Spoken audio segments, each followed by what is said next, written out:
manipulation, dark persuasion, undetected mind control, mind games, deception, hypnotism, brainwashing, and other tricks of the trade by Michael Pace. Introduction. Welcome to the world's most powerful psychology book. What is dark psychology? They say that knowledge is power. Well, if knowledge is power, then having knowledge of human psychology is the equivalent of having superpowers. Psychology, the understanding of the human mind and the way it works, is a topic central to the existence of mankind. Psychology underpins everything from advertising to finance, crime to religion, and love to hate. Someone who understands psychological principles holds the key to human influence, a key few other people possess. Obtaining psychological knowledge is often a difficult task. Like all of mankind's most advanced secrets, psychological knowledge is buried deep within the pages of dense journals and kept out of the reach of the general public. To distill this powerful information into a useful form would require someone to delve through countless books and journals, attempting to separate the useful from the useless. That very process has been completed. You are reading a cutting-edge distillation of some of the most powerful principles in the world of psychology.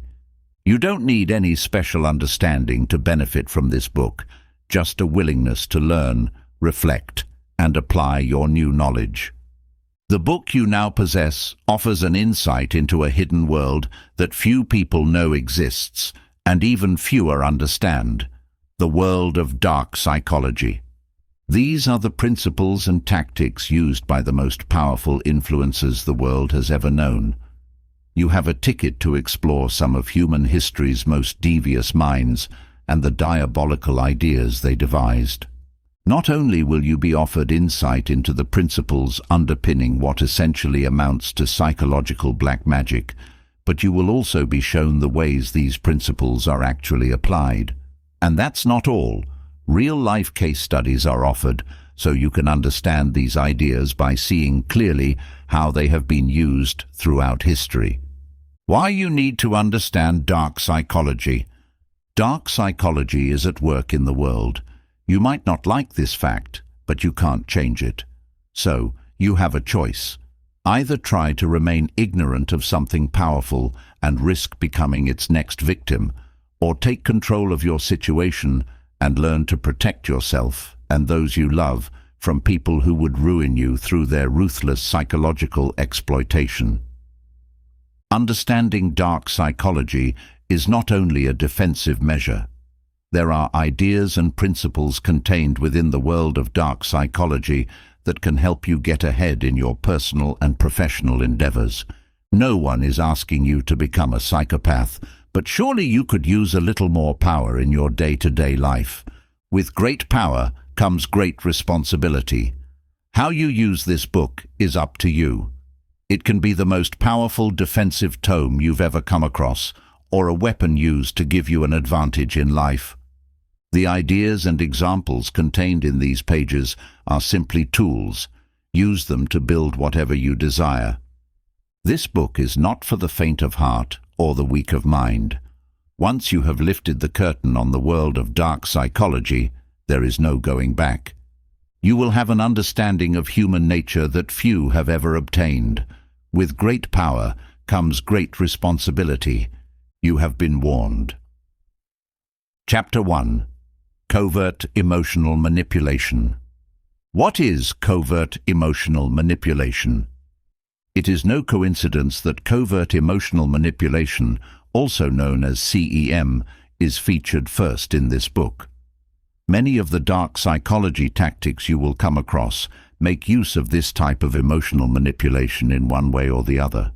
As you learn more about the world of dark psychology and its various manifestations, you will recognize signs of CEM. Understanding exactly what CEM consists of is, therefore, a vital first step in understanding dark psychology.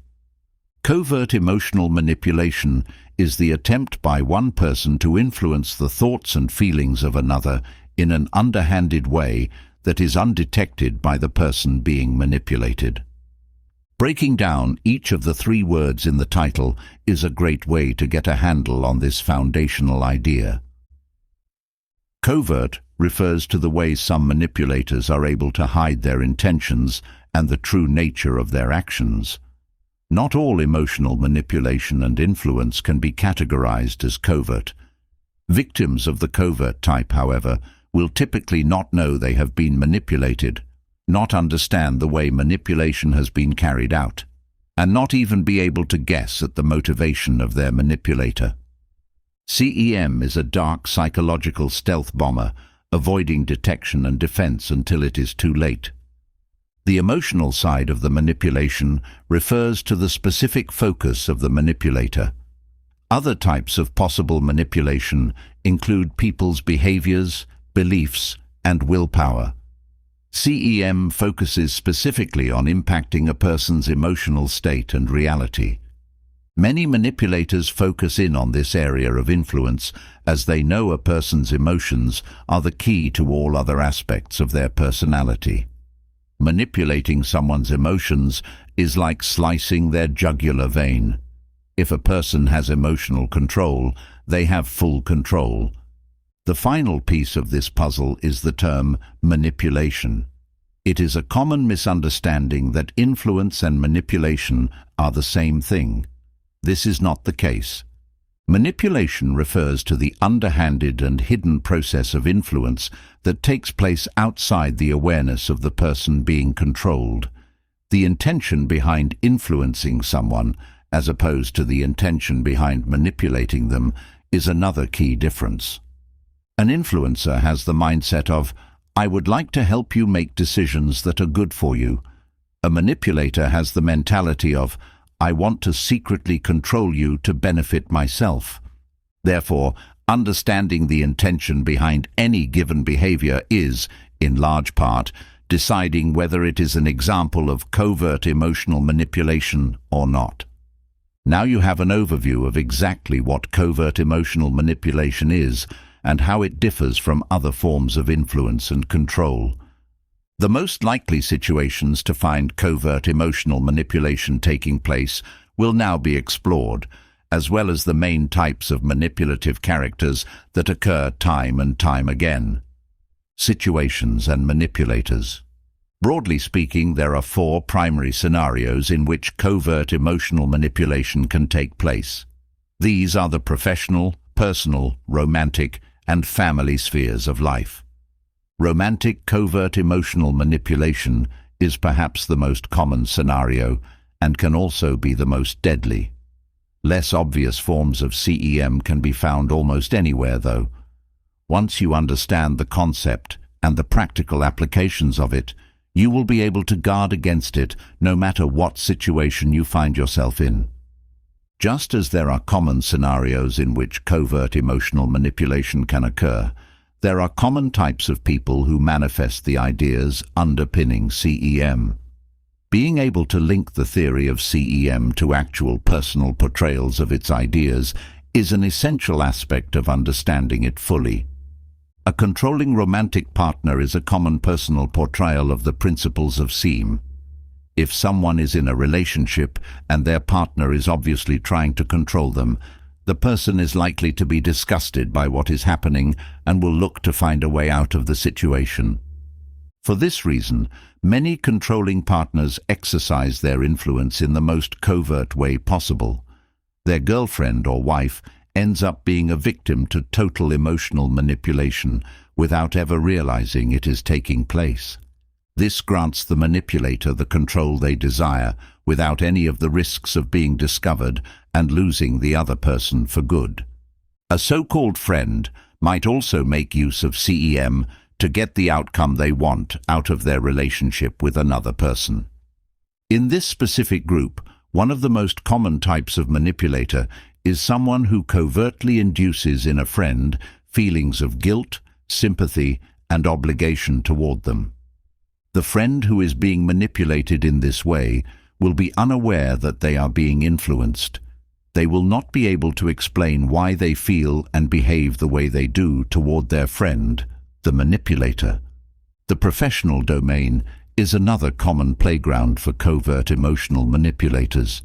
Countless people have stories of having worked for a boss or another person of authority who seem to trigger mysterious feelings of guilt, fear, or duty in them. People who have been manipulated in this way could never identify why these feelings exist or where they come from.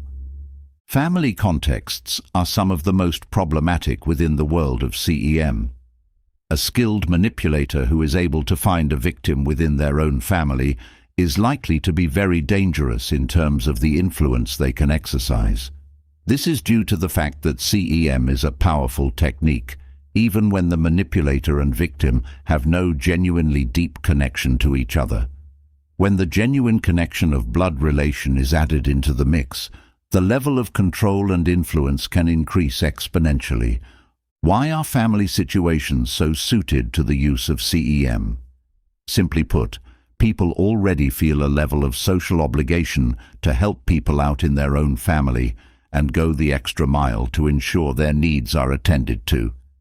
This existing predisposition toward influence is added to by the covert emotional manipulative practices, and the outcome is a very malleable victim. So, how exactly do covert emotional manipulators manage to instill such levels of control over their victims? They have a range of tactics that are hard to detect and even harder to resist. Read on to discover the secrets of the covert emotional manipulators. Covert manipulation methods. You now know exactly what covert emotional manipulation is and is not, and the types of situations it can occur in. This is a good foundational understanding of the topic, but it is also important to recognize some of the specific tactics used by manipulators in their pursuit of control. The entire purpose of this type of emotional manipulation is to keep it as undetected as possible. This section aims to blow the secret worldwide open for all to understand. Love bombing. Love bombing is a technique typically used by emotional manipulators at the start of their interaction with a victim. It involves the intense, sudden, and forceful display of positive feelings toward a victim. This may seem counterintuitive at first. If a person is trying to harm someone, why do they act so intensively positive at first? Because it serves their own objectives. The theory behind love bombing is that it creates an intense feeling of trust, affection, and compliance from a victim to their manipulator. The extent to which love bombing is used, and the people it is used on, depends upon the manipulator's assessment of the situation. A victim who is lonely, desperate, and seeking support and comfort is likely to be love-bombed more intensely and overtly, as the manipulator feels they will be receptive to it. Similarly, a more grounded victim will require a less intense and more subtle onslaught of positivity. Two important lessons about CEM can be learned from the description of the love-bombing technique. First, it illustrates perfectly the covert nature of CEM. Imagine trying to recognize love bombing as something negative. Well, this person was really nice to me and made me feel really good. Such a statement is unlikely to trigger any red flags or warning signs of abuse taking place. This is a textbook illustration of how something with a negative outcome can be disguised as something positive. The second general lesson related to CEM we can learn from understanding love bombing is how CEM is calibrated to the unique situation each target presents. Experienced manipulators will have covertly controlled many people in their past and will have learned from each experience. They therefore know the right intensity and timing of any given CEM technique in any given situation. For example, everyone responds differently to various loving gestures. Compliments work well on some, while gifts have more of an effect on others. If someone who was not experienced within the field of CEM attempted to love bomb a target, it is unlikely they would have much success in doing so. This is because it requires an understanding of the precise extent to which a victim will respond to certain techniques and not others. Just as a doctor is able to prescribe the right cure in the right dose, the dark manipulator is able to use the right manipulation in the right amount. Reinforcement. A CEM stacked sequence. Intermittent positive reinforcement is a technique that often follows love bombing chronologically. It is a way of controlling a victim without them realizing what is occurring. The typical sequence of a textbook CEM scenario involves love bombing, followed by positive reinforcement, followed by intermittent positive reinforcement. The reason for this sequence will now be made clear. Love bombing is the unconditional, unearned, and intense display of positivity from a manipulator to their target in the earliest days of their interaction. It has the purpose of softening up a victim's defenses, increasing their reliance on the person manipulating them, and setting the frame of a positive relationship, friendship, or whatever other form the interaction takes. The next step after love bombing is often positive reinforcement. This is a switch of behavior in which the manipulator no longer displays relentless, unconditional positivity toward their victim. Instead, the manipulator withholds any positivity whatsoever until a time when the victim is performing a desired behavior. So, for example, if the manipulator wants their victim to call them frequently, the manipulator will only show a positive response when this happens. The victim will be unaware that positive attention is being used strategically against them, but will subconsciously comply with the wishes of the manipulator to experience the good feelings on offer. This predictable positive reinforcement is then replaced by intermittent positive reinforcement, or IPR. IPR involves the withholding of expressions of positivity even when a desired behavior is displayed. For example, if the manipulator wants their victim to offer to buy them things and the victim complies, the manipulator will only reward this desired behavior with a positive emotional response some of the time. This unpredictability causes a deep, subconscious craving for positive attention on behalf of the victim, without the victim ever having conscious knowledge of what is happening. The victim will then begin to chase a good reaction from the manipulator by any means possible. The manipulator has their victim behaving in a certain way, and the victim will have no awareness whatsoever of what they are doing or why they are doing it. The preceding sequential technique of love bombing, positive reinforcement, and finally intermittent positive reinforcement illustrates one way a covert emotional manipulator can deploy positive expression and cold withdrawal to sculpt the emotional response of their victims. Reality denial. Reality denial is a CEM technique that initially impacts upon the mind rather than the emotions of the victim. The consequences, however, can devastate a victim's emotions, as you are about to see. One of the most terrifying experiences a human can endure is the feeling of losing their own sanity. This is bad enough if it can be explained by something understandable, such as mental illness or the temporary byproduct of stress. But it is even more unsettling if the feeling of insanity has been covertly induced by an emotional manipulator. Reality denial refers to a range of covert emotional manipulation, CEM techniques, that all have the same purpose: destroying a victim's sanity to serve the manipulator's own selfish aims. The ways reality denial takes place and its impact will now be explored in greater detail. One of the main principles underpinning reality denial is graduality.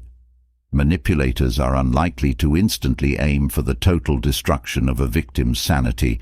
As such, an outcome is almost impossible to achieve without being detected. Instead, skilled manipulators tend to take this slow but sure approach. This involves the gradual erosion of a person's sanity until their trust in their own faculties is standing upon the flimsiest of foundations. So, how does a covert manipulator begin the process of eroding a victim's sanity? It often starts with the small-scale undermining of a victim's confidence in their own memory. The manipulator will engineer various situations in which a victim is left questioning their own recollection of events. The manipulator will always ensure that their own portrayal of what really happened is the one that ends up seeming the most credible. This process of minor confidence erosion actually serves two covertly manipulative purposes simultaneously. First, it reduces the victim's trust in their own powers of recall and understanding. Second, this trust is transferred onto the manipulator instead. It is important to note that this will never seem like a big deal at first. The manipulator will simply come across as the person with the slightly better memory. The victim will even be thankful they have someone whose recollection they can rely on. Over time, the covert emotional manipulator will increase the severity of the events they make the victim question.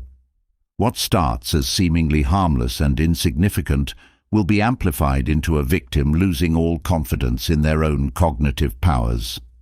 The most insidious element of this process is the victim's tendency to blame their own mind for the loss of ability. Skilled manipulators will always be the ones pulling the strings, but never, ever letting the victim become aware of what is really taking place. Chapter 2. Dark Persuasion. Persuasion, the dark side. Persuasion is a topic that is written and talked about a lot. A large number of articles and books exist to help people become more persuasive. Does this mean that every persuasive person is a dark manipulator? Far from it. There is a definite distinction between persuasion and dark persuasion. Any attempt by someone to influence a person to do something can be seen as persuasion. There are many legitimate uses of persuasion that are anything but dark psychology. If a negotiator persuades a terrorist to let some hostages go, or a police officer talks a suicidal person down from a ledge, persuasion has taken place. This type of persuasion can be understood as positive persuasion. So, what exactly would qualify persuasion as dark? The DNA of dark persuasion. The first difference between dark and positive persuasion is the motive. Positive persuasion is only used to encourage someone to do something that won't harm them. The example of the negotiator shows that positive persuasion can even save lives. The motive for dark persuasion is vastly different. Dark persuasion lacks any form of moral motive. The motive is instead sometimes amoral and mostly immoral. If positive persuasion can be understood as helping people help themselves, dark persuasion can be viewed as the process of making people act against their own self-interest. Sometimes people will do so begrudgingly, aware that they may not be making the best choice, but eager to stop the incessant persuasion efforts. Other times, the best dark persuaders will be able to make someone think they are acting wisely when, in reality, they are doing the exact opposite. So, what are the main motivations for dark persuaders? It depends upon the type of individual doing the persuading. Some people seek to persuade others to serve their own self-interests. Others act through the sole malicious intention of pure harm. They may not benefit by darkly persuading someone, but they do so anyway, purely for the purpose of inflicting pain upon their victim. Others enjoy the sense of control that dark persuasion provides them with. The outcome of dark persuasion. The outcome of dark persuasion also differs from positive persuasion. Positive persuasion will typically result in one of three scenarios. Benefit to the person being persuaded, win-win. Benefit to both the persuader and the persuaded, or a mutual benefit for the persuaded person and a third party. All of these outcomes involve a positive result for the person being persuaded. Sometimes others benefit, sometimes not. There is no situation in which only the persuader benefits. However, dark persuasion has a very different set of outcomes. The persuader always benefits, either directly or through exercising their distorted need for control and influence. The person being persuaded goes against their own self-interest and does not benefit from being persuaded. Finally, the most skilled dark persuaders are able to not only harm their victim and benefit themselves, but also harm others in the process. Let's take the example of a dark persuader who talks someone into committing suicide so the persuader can profit from an insurance policy. Not only has the persuader gained financially, but the victim has lost their life and also hurt anyone who knew or cared about them. Unmasking the dark persuaders. So, who exactly is using these dark methods of persuasion? The main characteristic of a dark persuader is either an indifference toward or an inability to care about how persuasion impacts others. Such people are either totally narcissistic and see their own needs as far more important than others' needs, or sociopathic and unable to even grasp the concept of someone else's emotions. You'll often find dark persuasion in relationships where one, or in the worst-case scenario, both partners are inclined toward darkly persuading the other. If such attempts are persistent and enduring, the relationship can be considered psychologically abusive. Some examples of relationship dark persuasion include stopping the other partner from taking new job opportunities or pursuing personal leisure. The dark persuader will convince the victim that they are acting for the good of the relationship. In reality, the victim is simply hurting both themselves and the relationship. The relationship is harmed as the dark persuader gains increasing certainty of being able to manipulate their victim. Dark persuasion tactics. So, how exactly do dark persuaders carry out their wishes? Some people might question the notion that such a harmful thing as dark persuasion actually occurs. They would be wrong. The reason it can be executed is because of the skill of the persuaders. They are experts in disguising the nature of what is occurring. The long con. The long con is a type of slow, drawn-out method of persuasion. Some of the main reasons people are able to resist persuasion include a feeling that they are being pressured, or a lack of trust or rapport with the person who is seeking to persuade them. The long con is able to overcome both these problems. The long con involves the dark persuader taking their time to earn their victim's trust. They will carefully befriend their victim and make sure the victim likes and trusts them. This is usually achieved by excessive artificial rapport building and other ways of increasing comfort levels.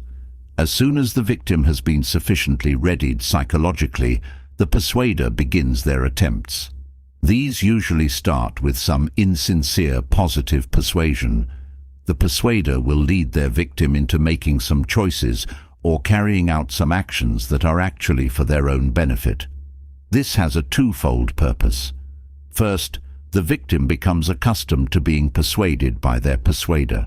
Second, the victim makes a mental association between the persuasion and a positive outcome.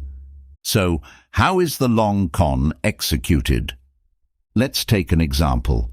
Victim A, a recently widowed lady, vulnerable due to age and bereavement. Following her loss, she is befriended by a man, perhaps a relative, perhaps a member of her church. He shows immense kindness and patience with her, so over time, her guard drops when she's around him.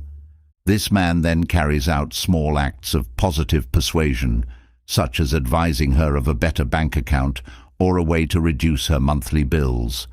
The victim appreciates these efforts and trusts his advice. The man then darkly persuades her to let him invest some of her money. Trustingly, she obliges. The man, of course, takes everything he can from her. If he is skilled, she will end up feeling as though he genuinely tried to help her and just had bad luck. Such is the depth of dark persuasion. Graduality. When people hear about acts of dark persuasion, such as individuals being talked into suicide or murder, it seems unbelievable. Who would do such a thing? People fail to realize that dark persuasion isn't always a big, sudden request out of nowhere. Dark persuasion should instead be understood as a staircase. The persuader will make the victim take one step at a time. This doesn't seem like a big deal. Before they know it, they are a long way down, and the persuader isn't going to let them back up. So, how would graduality look in real life? Let's take the example of a psychopathic criminal who wishes to make others commit crimes for them. If you can't imagine such a person, think of gang bosses, cult leaders, or Charles Manson. This psychopathic criminal wouldn't begin by asking a person to murder, far from it. They might start by asking them to carry out a little petty crime or hide a weapon for their persuader. No big deal. Over time, though, the acts the manipulator persuades their victim to commit become increasingly severe. The persuader also has the unseen leverage of being able to hold the smaller misdeeds over the victim. Before they know it, the victim has a feeling of being in too deep. They can easily be persuaded to carry out even the most shocking crimes because, in their minds, they have no other choice. Dark persuaders are experts at using graduality to increase the severity of their persuasion over time. They know that their victims would never jump across a canyon, so instead, the persuaders build them a bridge, bit by bit, masking true intentions. There are several ways persuaders are able to use dark psychological principles to get what they want. Disguising the true desires of the manipulator is an important step in a successful dark persuasion. The best persuaders can use this approach in different ways, depending on their victim and circumstance.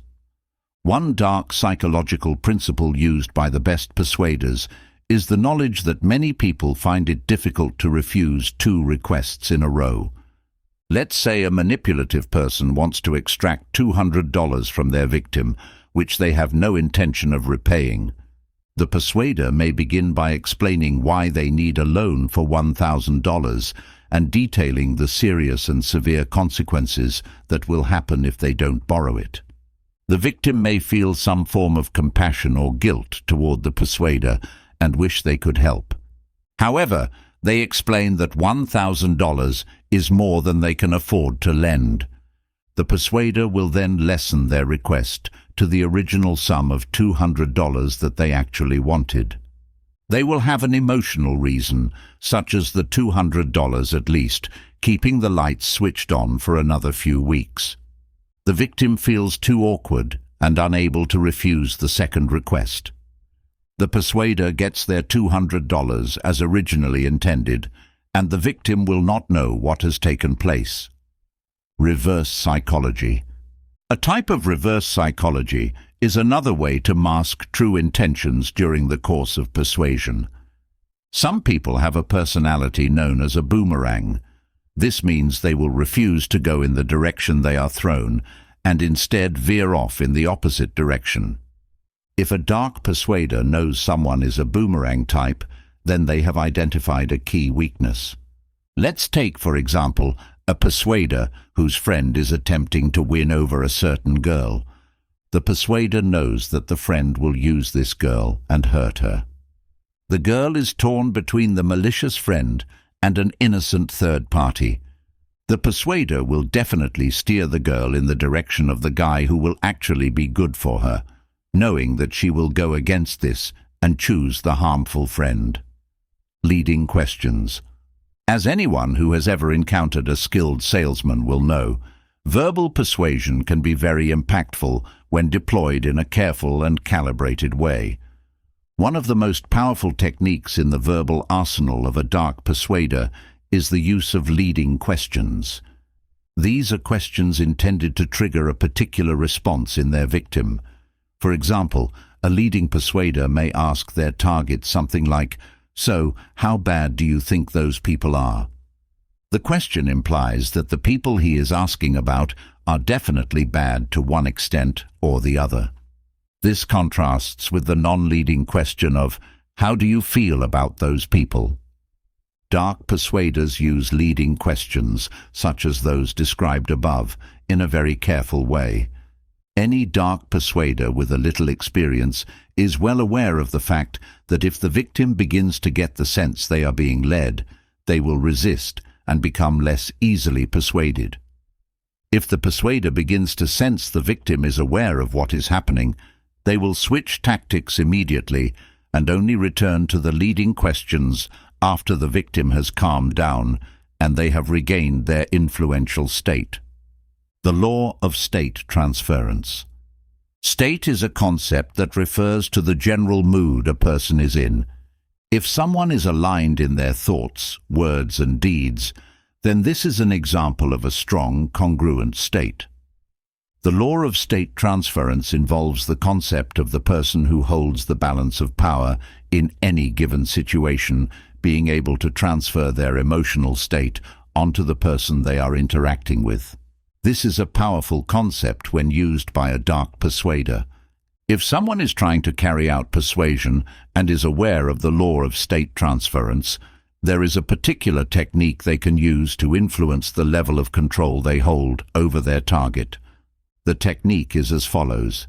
Initially, the influencer will force their own state to match the natural state of their target. If the target is sad and talking slowly, the influencer will force their own state into the same format. By doing so, they create a rapport on a deep subconscious level with their target. After a state match has been carried out, the influencer will begin to subtly alter their own state to assess how much compliance they have from their victim. For example, the persuader may slightly speed up their tone of voice to judge whether their victim will match their own pace. If the victim shows signs of compliance, then this is a clear indication that the influencer has reached the hook point. Once the hook point has been reached, the influencer will change their own state to the one they wish their victim to have. This could be happy and positive or angry and indignant, depending upon which state will best serve the influencer's aims at the time.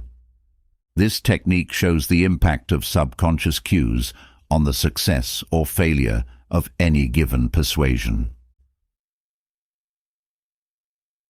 Chapter 3. Undetected Mind Control.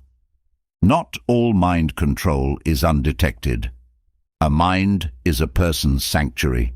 No matter what else may be lost to others, a human mind is its owner's and its owner's alone. Right? Wrong. People like to think they are fully in control of their own thoughts and actions, that their mind is as much under their own control as their right hand is. But is this really the case? When you are dreaming, are you in careful control of your dreams? If you can't concentrate, are you choosing your distracting thoughts? Our minds are actually incredibly susceptible to influence and being controlled. Think about when you are watching a horror movie. Your mind and emotions are being led and influenced by the music, lighting, and choice of camera shot. Even though you know you are watching a movie, your brain still responds to the prompts it is given. If the brain can be influenced so strongly by something we have chosen and are aware of, how strong would the influence be of a skilled, dark psychological manipulator?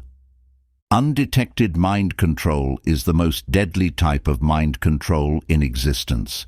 If someone is aware that their mind is being influenced, then they can object mentally, verbally, or physically. They can avoid contact with the controlling person or situation. A lot of people would run at the first sign of a dangerous person trying to get inside their brain and take it over. If their mind controller is undetected, like a stealth bomber, then it is not possible for the victim to put their defenses up in time. There are two types of tactics for taking over a person's mind undetected: interpersonal interactions and the use of media.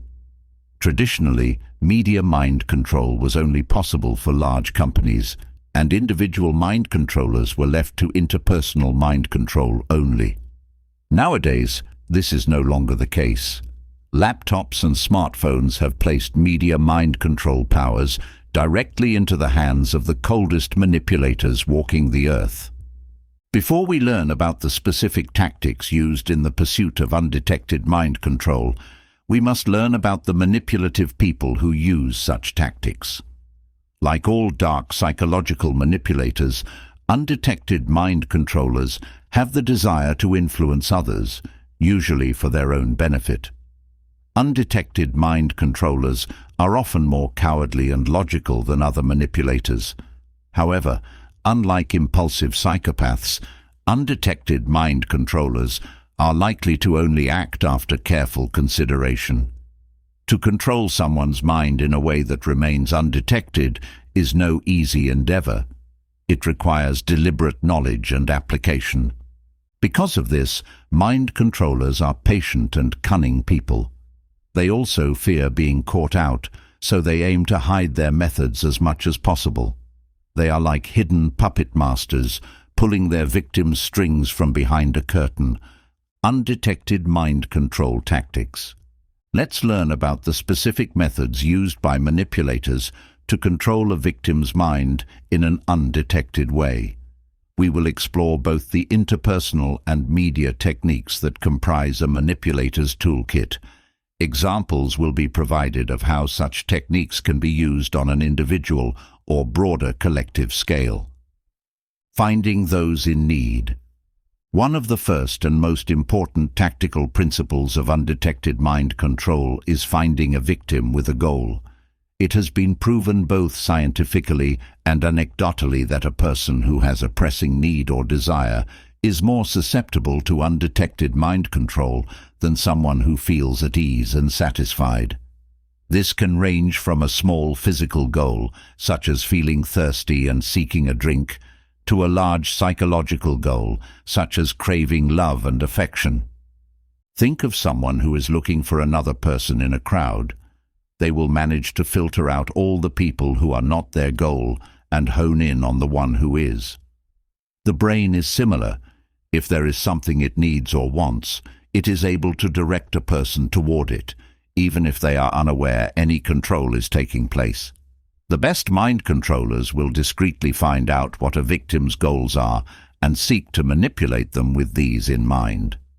One classic example of the susceptibility of people with a goal is an experiment conducted in subliminal influence. Subliminal influence is another name for undetected mind control. Two sets of people were shown a film with a hidden image of iced tea. One set of people was thirsty, the others were not. When given the chance to purchase a specific drink from a selection, the thirsty individuals purchased the iced tea in greater numbers than would be expected statistically. This is evidence that when a person's brain is desperate for something, it will gladly take suggestions on what to choose. So, how does this principle work on an individual, interpersonal level?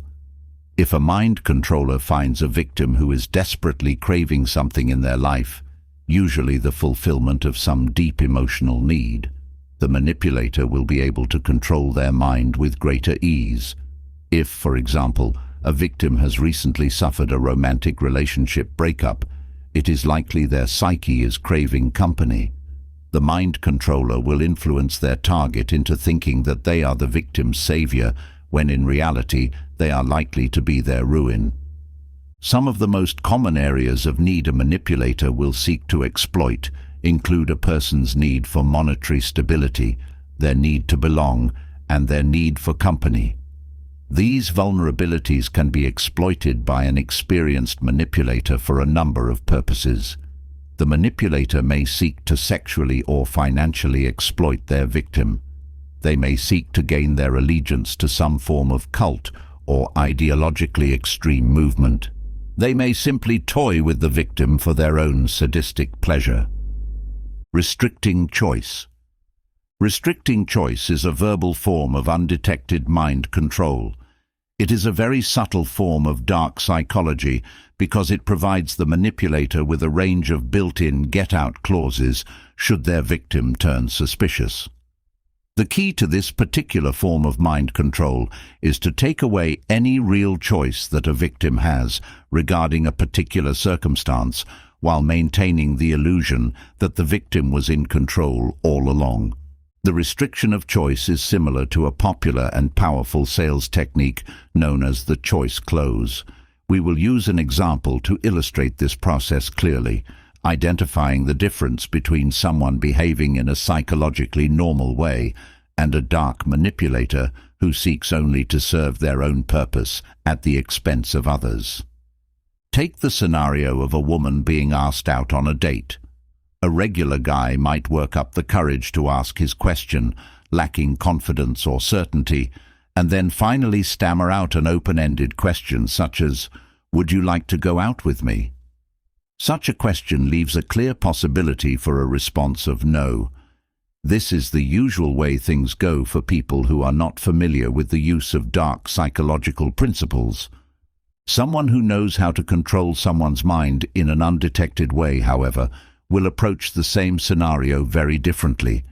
They like to confidently and smoothly charm their victim, get them laughing, and lower their guard.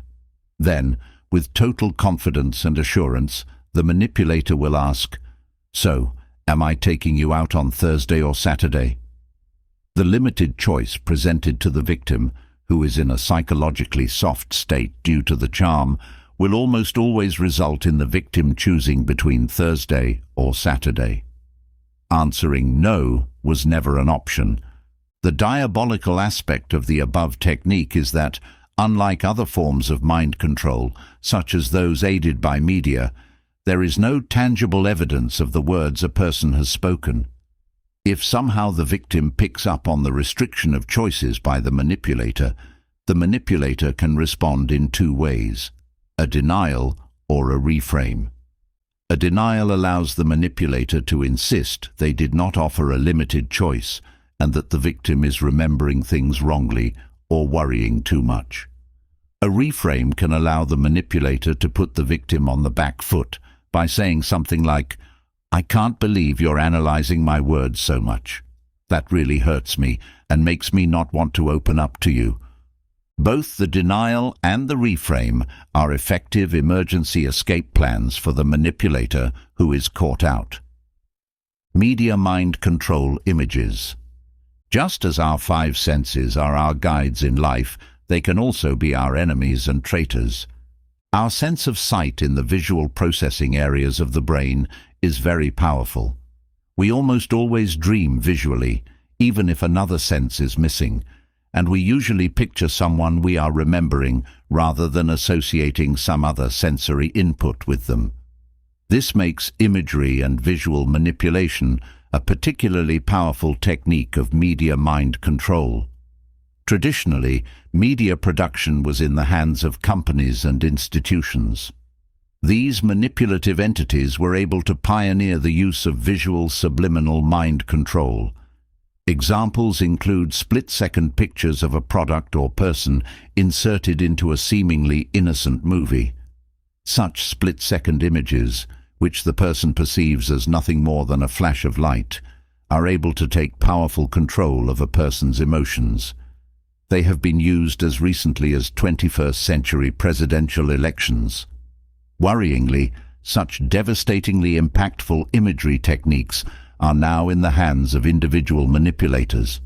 Even worse, such techniques can now be tailored to a specific victim. If the victim has a particular fear of or aversion to something, the manipulator can subtly use the feared image to access and warp a person's emotions without them knowing. Let's look at an example of individual imagery mind control. We live in the age of smartphones and video. Everything can shoot high-definition clips at the touch of a screen and send them at blistering speeds to someone else. High-tech manipulators are therefore able to allude to feared images. For example, if a manipulative boyfriend is aware that his girlfriend has a deep fear of insects, he may accidentally place a book with a picture of an insect on its cover in the background during a video chat. The girlfriend is unlikely to consciously register the book's presence, but on a subtle emotional level, she will be feeling its impact. Media mind control. Sound. Sound is another way in which a person is vulnerable to undetected mind control. Both experiments and personal experience will confirm this to you. Have you ever had a song stuck in your head? How easy was it to get rid of? The sound had a powerful influence over you, even though you knew it was present. The power of audio manipulation is even greater when it is undetected. Experiments have shown that if restaurant customers are exposed to music from a particular region, they are more likely to order wine from that country. When questioned, they had no idea that something as simple as sound had steered their decision. One famous example of media mind control using sound is the hiding of words and phrases in songs and other media containing a soundtrack. There have been lawsuits aiming to prove that musicians hide occult references in their work and to ban them from doing so. This has also happened with more serious impact beyond the world of entertainment media. Governments have sometimes used audio mind control as a form of brainwashing. For example, in North Korea, people are forced to listen to patriotic songs at regular intervals. These embed themselves deep inside a person's mentality and exert an unseen influence. For a less extreme example, think of advertising jingles.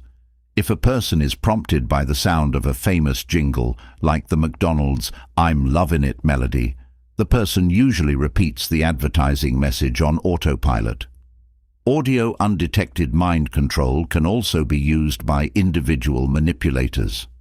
There is a range of interpersonal influence tactics using auditory mind control of varying types. Even if you know the tactics, it is still difficult to recognize them being executed. This is because of their stealthy, underhand nature. One of the creepiest forms of auditory mind control is subliminally influencing a person as they sleep.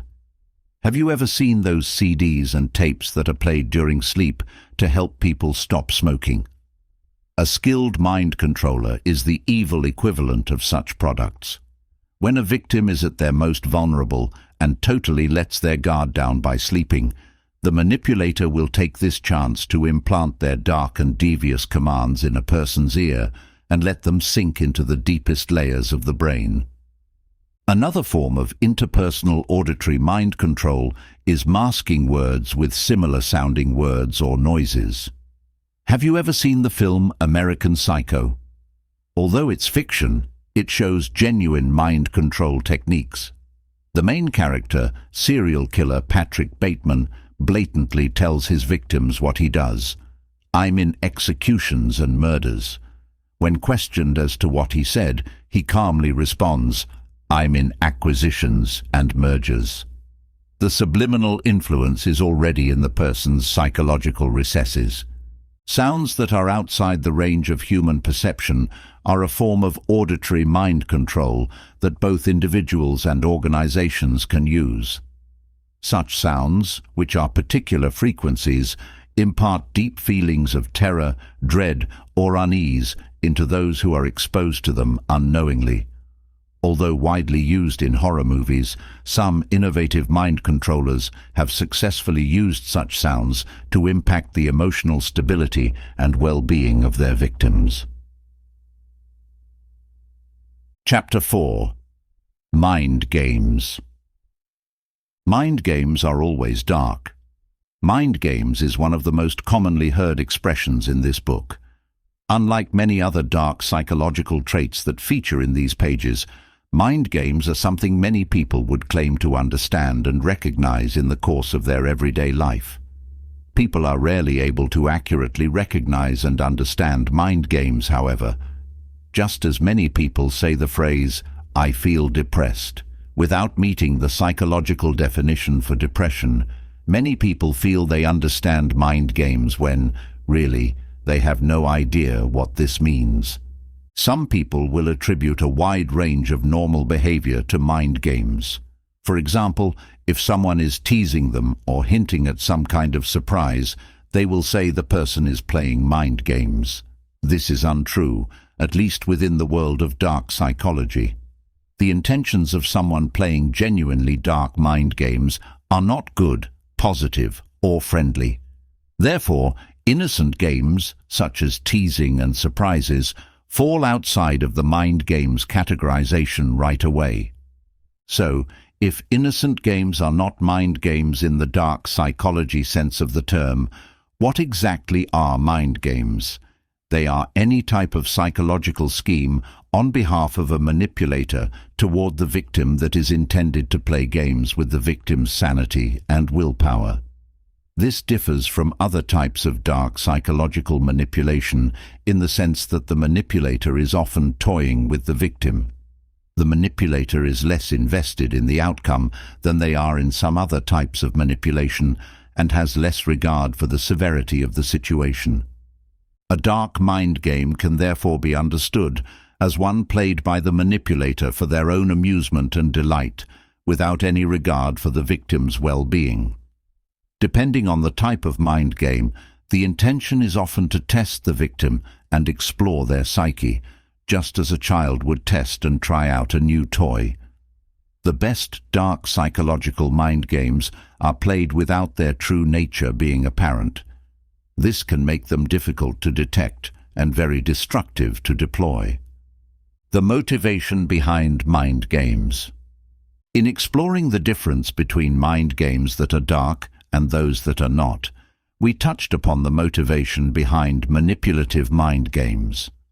The range of motivations that underpin manipulative mind games will now be explored more fully. This shows the spectrum of dark motivation that underpins this commonly found manifestation of dark psychology. One reason for the playing of mind games is to manipulate the victim into performing a behavior or thinking or feeling a certain way. The manipulator in this situation may feel that other forms of manipulation are not effective and may try something less obvious, such as a mind game. The manipulator may also choose to influence their victim in this way for their own twisted amusement. This occurs if the manipulator is trying to get pleasure as well as influence as a result of their mind game deployment. The specific types of influence that can be attained by playing mind games will be explored in further detail in this chapter's next section. Basically, mind games are good for reducing a victim's certainty and psychological strength in a very subtle way that is hard to perceive. Mind games can also be used to achieve influence while maintaining the victim's illusion of autonomy. Influencing a victim is far from the only motivation behind the playing of mind games, however. Many manipulators play mind games as a form of entertainment and for no deeper purpose whatsoever.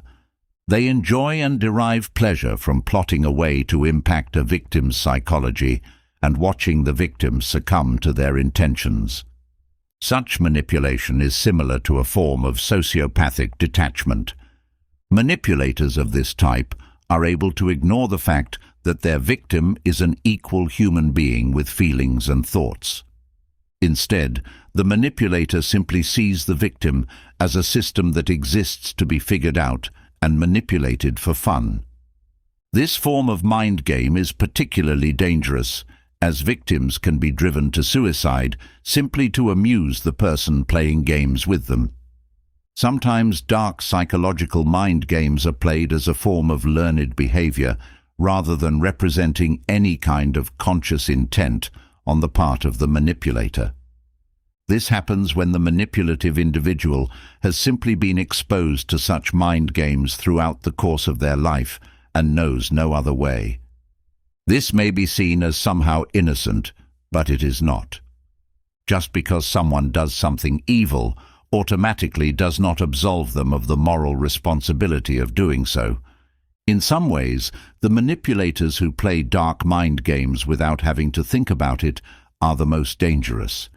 They do not know any other option, so they have no prospect of reforming and becoming more balanced human beings as a result.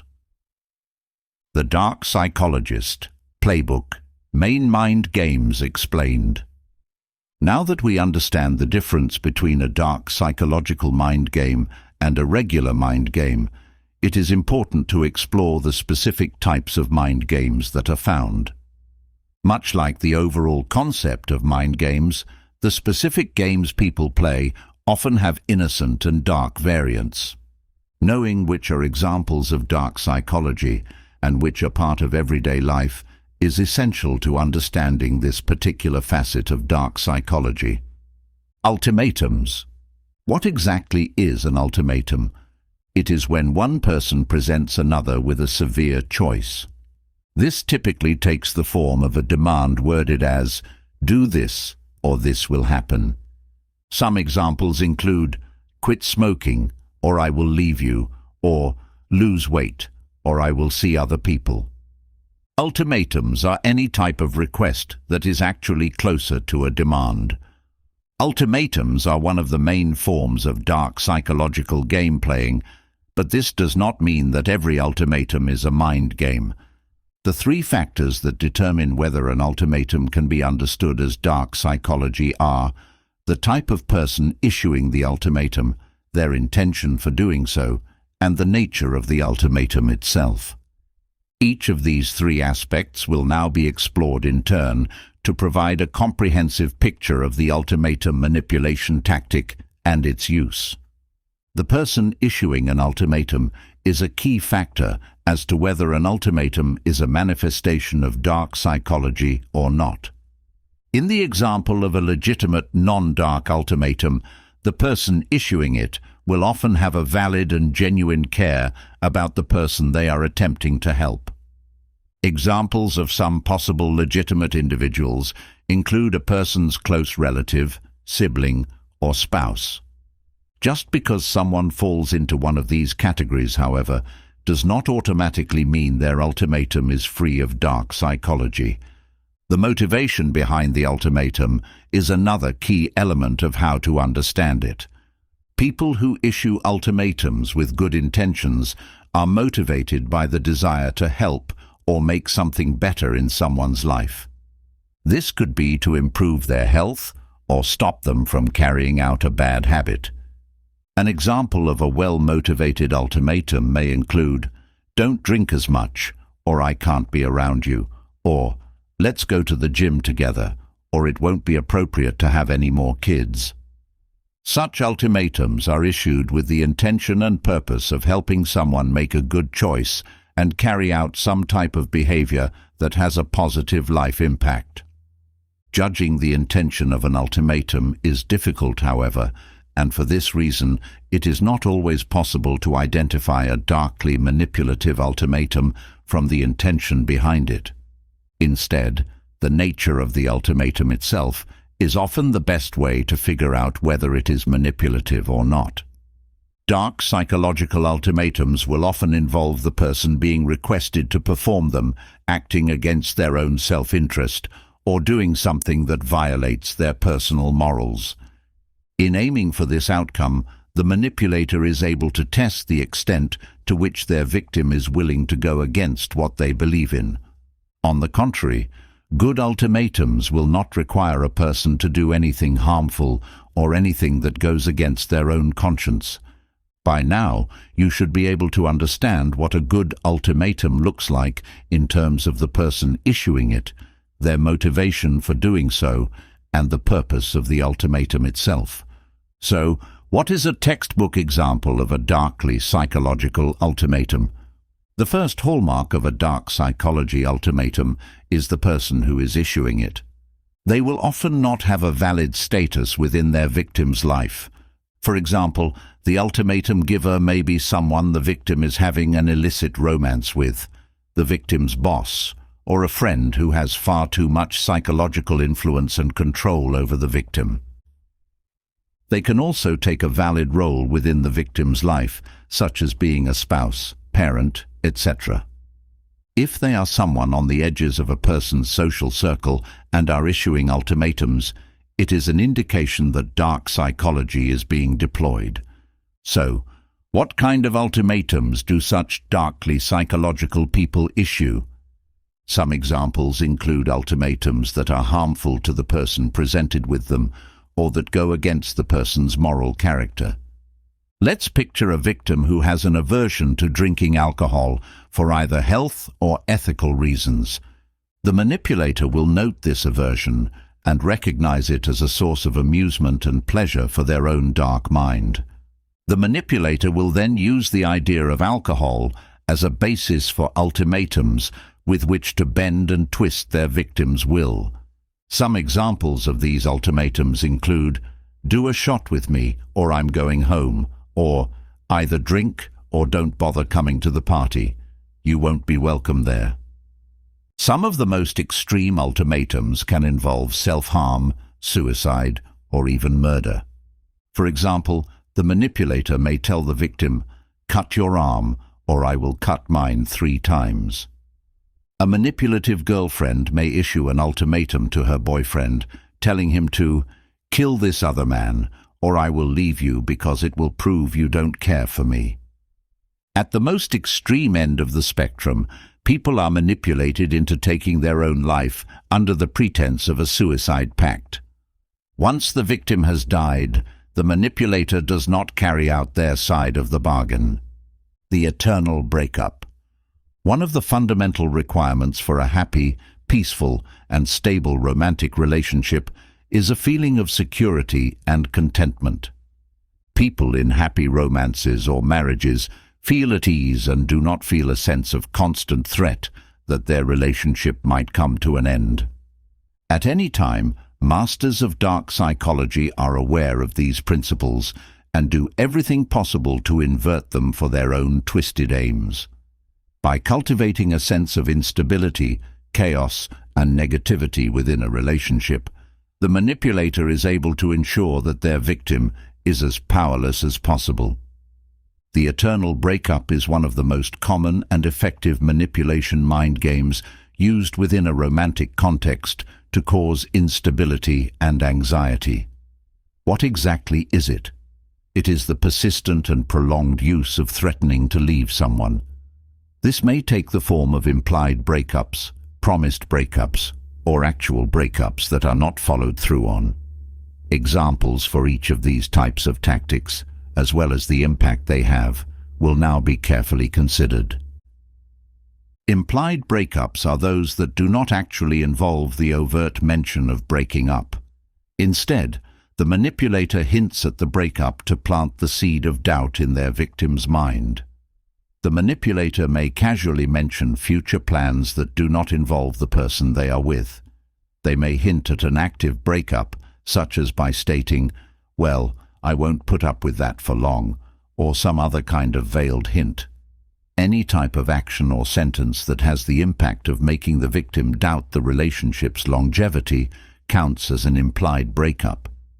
The promised breakup is a step between an implied breakup and an actual breakup. This is where the manipulator issues threats toward their victim and overtly states they intend to break up with the victim in the future. For example, in the course of a discussion, the manipulator may say something like, "I am going to leave you soon, and I won't have to deal with this anymore." Any instance where the manipulator mentions the idea of a breakup, separation, or divorce without actually carrying out the step itself is an example of a promised breakup. The actual breakup, which fails to occur, is the final example and most severe of the eternal breakup mind game. This is where the manipulator actually breaks up with their victim without following through on it. They may pack a bag to leave, recognize their victim's discomfort and sadness, and then fail to follow through. They may break up with their victim with no intention of ever following through on it, only to accept the victim back following begging and sadness. So, now that you understand what the eternal breakup is and the different forms it can take, let's explore the purpose behind this particular tactic of psychological manipulation and mind games. This mind game is intended to remove feelings of certainty and security from a victim's life, to reduce their power in relation to their manipulator, and instead place the power in the manipulator's own hands. This form of mind game can also be used as an evil test by the manipulator. By repeatedly breaking up with their victim, the manipulator is able to gauge the extent to which the victim will put up with being played with.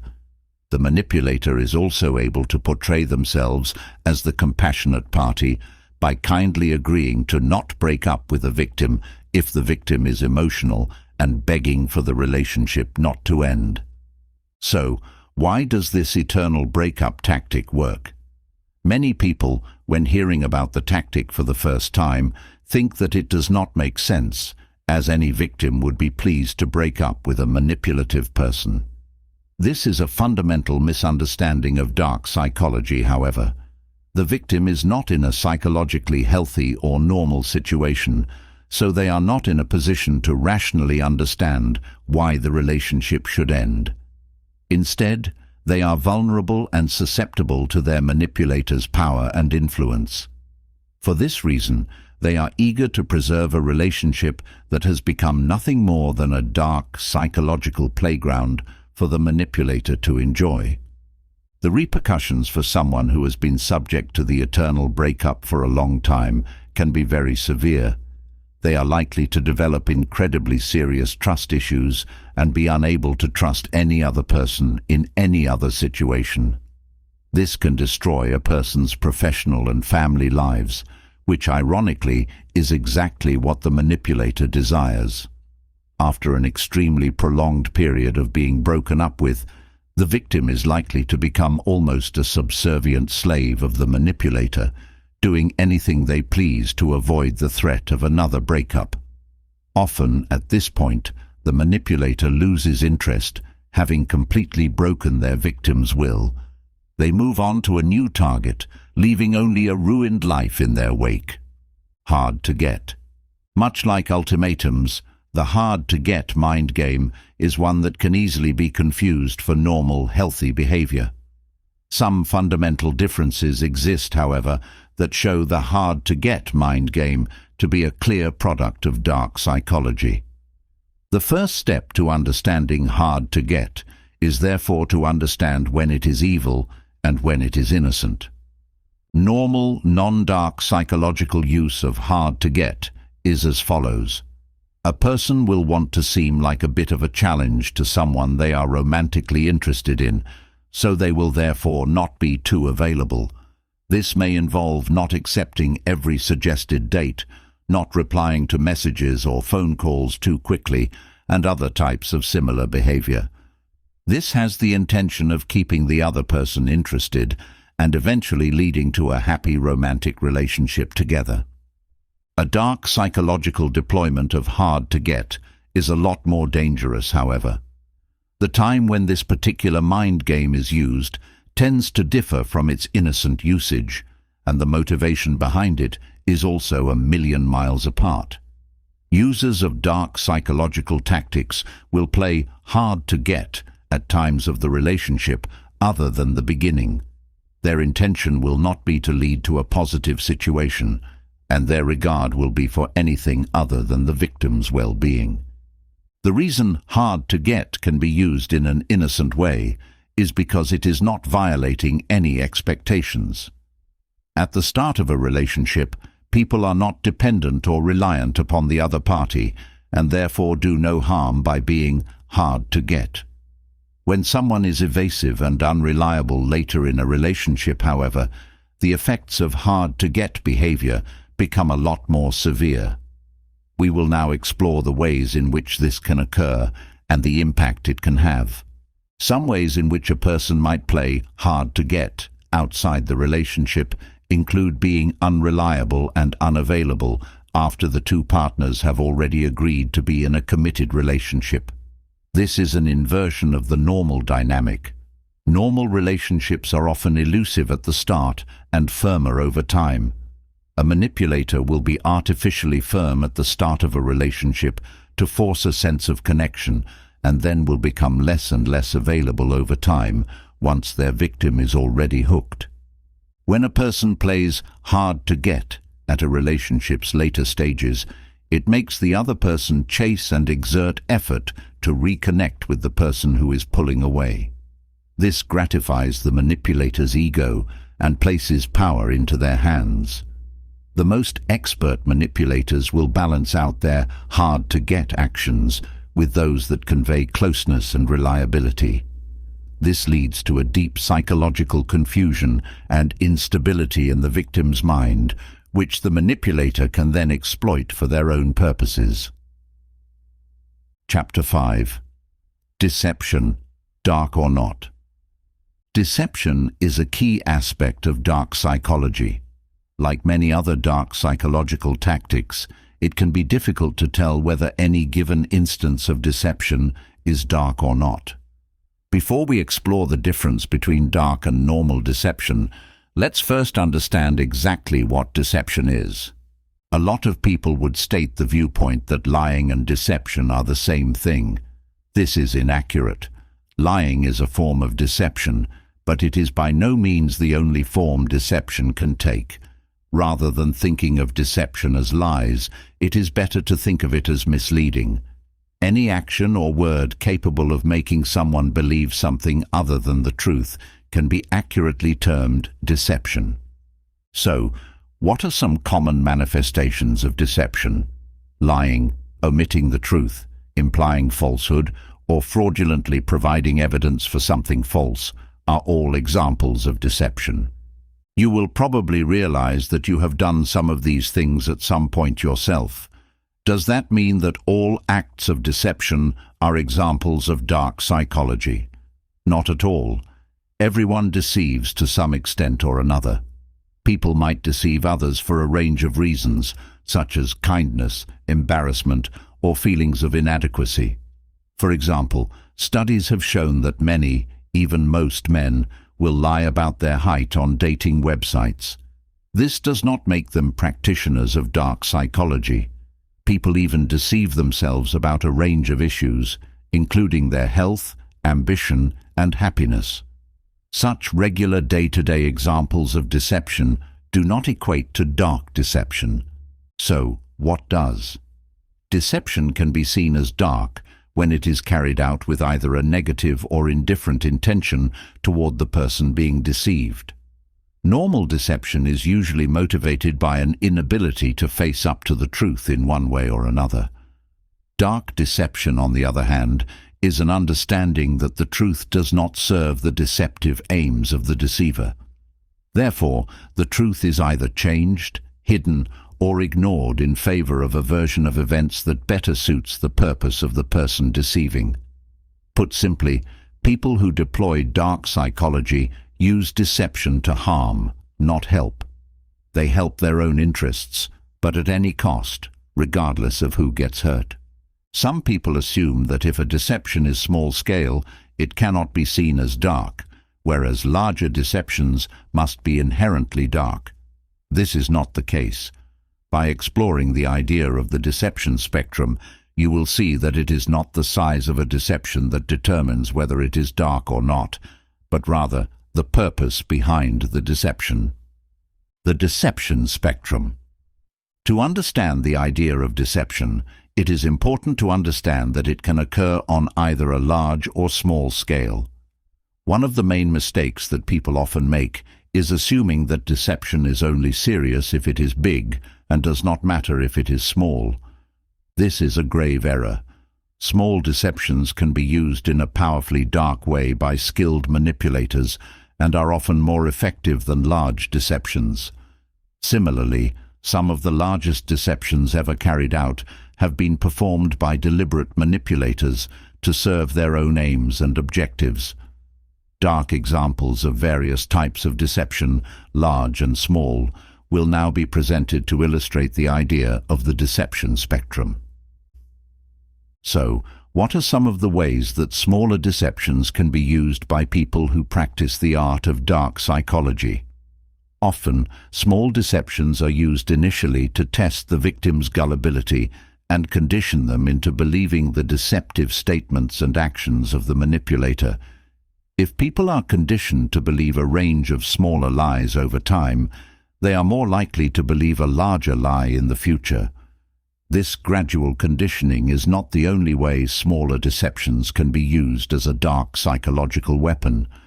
Smaller deceptions can also be carried out to undermine a victim's trust in their own powers of logic and reason. If a manipulator deceives a victim over small issues, and the victim begins to question what is happening, the victim may well conclude that their suspicion is irrational and therefore cannot trust their own judgment. Most people are more likely to conclude that their own judgment is faulty rather than that another person is deceiving them over seemingly small issues. Users of dark psychology are aware of this general trust that people have and seek to exploit it without mercy. Large-scale deception can also be an example of dark psychology in practice. One of the largest deceptions possible is to convince someone that you are a different person than you say you are, not in terms of personality or some other detail, but an entire identity, name, date of birth, everything. The most skilled users of dark psychology are able to persuade other people to buy entirely into their portrayal of a false identity and background. Now that it has been shown how manipulative users of dark psychology are able to use the deception spectrum for their own aims, we will explore some of the most common topics and subjects that people are deceived about. We will then look at exactly how these large and small-scale deceptions are carried out by exploring the specific tactics that are used. Deceptive topics. Everyone has heard the old saying that money is the root of all evil. This is an exaggeration, but money is certainly the root of many deceptions. Deception and money can cross paths in many different ways. Some people deceive to attain money, others deceive to hide their own money or lack thereof. Because money is such a common topic, some of its deceptive uses will now be explored. One of the most common dark psychology deceptions involving money is carried out by the professional beggar. These are individuals that aim to extract money from the public despite having plenty of it. These beggars draw on a number of dark psychological principles to get money from innocent victims. Such beggars have been known to inflict injuries upon their own bodies to appear more desperate to victims. Some of the most extreme deceivers in this area have even turned their own children into heroin addicts to use them as part of their scam. This is an example of the depths that money-related deception can sink to. Marital status is another common area where people choose to deceive. Sometimes people try and hide their married background to seduce a new victim. This can be for either financial, sexual, or other reasons. Some people have multiple wives spread out across the world who do not know about each other. This type of deception has become harder with the advent of the internet and the ability to check up on people via social media. The best deceivers are able to hide their tracks expertly and keep each fraudulent wife separate from the next. Some people choose to appear falsely married when they are, in fact, not. This type of deception can occur for several reasons. A married couple is often perceived as more trustworthy than a couple that is not married. Some users of dark psychology are aware of this perception and use it for their own schemes and plans. Some people pretend to be married for reasons related to tax and insurance. One of the most common deceptions of this type is the creation of a fictional dead husband or wife to gain people's sympathy, and often their money as a result. A criminal background is another area of life many people are deceptive about. This is because it is almost impossible to be trusted professionally or personally if you have committed certain crimes. For example, if a man meets a woman and the man has committed a serious crime in his past, how likely is he to tell the woman he has just met about this? It seems doubtful that he would be entirely upfront. Interestingly, such deception is not always dark. If the man does it through fear of being rejected, this is not dark deception. If he does it with the intention of hiding the truth to later harm his new victim, then this is a clear indication of dark psychology at work. One of the most evil and deplorable examples of deception related to criminality is when someone who has committed serious past offenses, such as rape, hides these in order to commit similar actions in the future. People with a dark psyche of this type are often compelled by their abnormal urges to the point where they will do literally anything to hide the truth and continue giving in to their compulsions. Manipulators also feel that deception is a great way to hide any abnormal or socially unacceptable feelings they have. This stops their victim from being alerted to the kind of person they really are until it is too late. For example, if someone who uses dark psychology is interested in a person only for sex, they know this focus is likely to be a red flag to their victim and will therefore deceive their victim. They may either overtly lie or imply that their true intention is love and commitment. The victim falls for the deception, the manipulator's exploitation is complete, and yet another person is hurt by deception. One of the most common areas to be deceptive in is the truth of a manipulator's personal feelings for a victim. Deception is the most powerful tool the manipulator has to influence a victim to perceive things in the way the manipulator wishes, rather than how they really are. Typically, deception will be used in relation to interpersonal feelings to portray the manipulator as something they are not. Some of the most common examples of this use of deception will now be provided. Within the field of romantic relationships, deception is often used to mask the manipulator's true intentions. Deceptive words and actions will leave a victim feeling as if the manipulator just happens to be what they are looking for at that particular time in their life. In actual fact, skilled manipulators are able to identify vulnerable people and probe their psychological needs and weak points. This information can then be used to deceptively cloak the manipulator and make them appear to be something they are not, but something the victim wishes they were. This deception is often the starting point of more complex, long-term manipulations. Deception can also be used to soften up the victim's feelings in a non-romantic context and increase their susceptibility to manipulation. If, for example, a manipulator is looking for a vulnerable person to use dark psychology against, they may initially portray their own intentions as innocent. Even if the intention is to become intensely close to a person, the manipulator will usually deceptively portray themselves as a very casual, easygoing person. This deception can be prolonged if needed. The manipulator will be whatever the victim needs for as long as the victim needs in order to get their guard down and allow the thorough manipulation to begin. Deceptive tactics. You now understand what exactly dark deception is, its spectrum, and the common areas people are deceived about.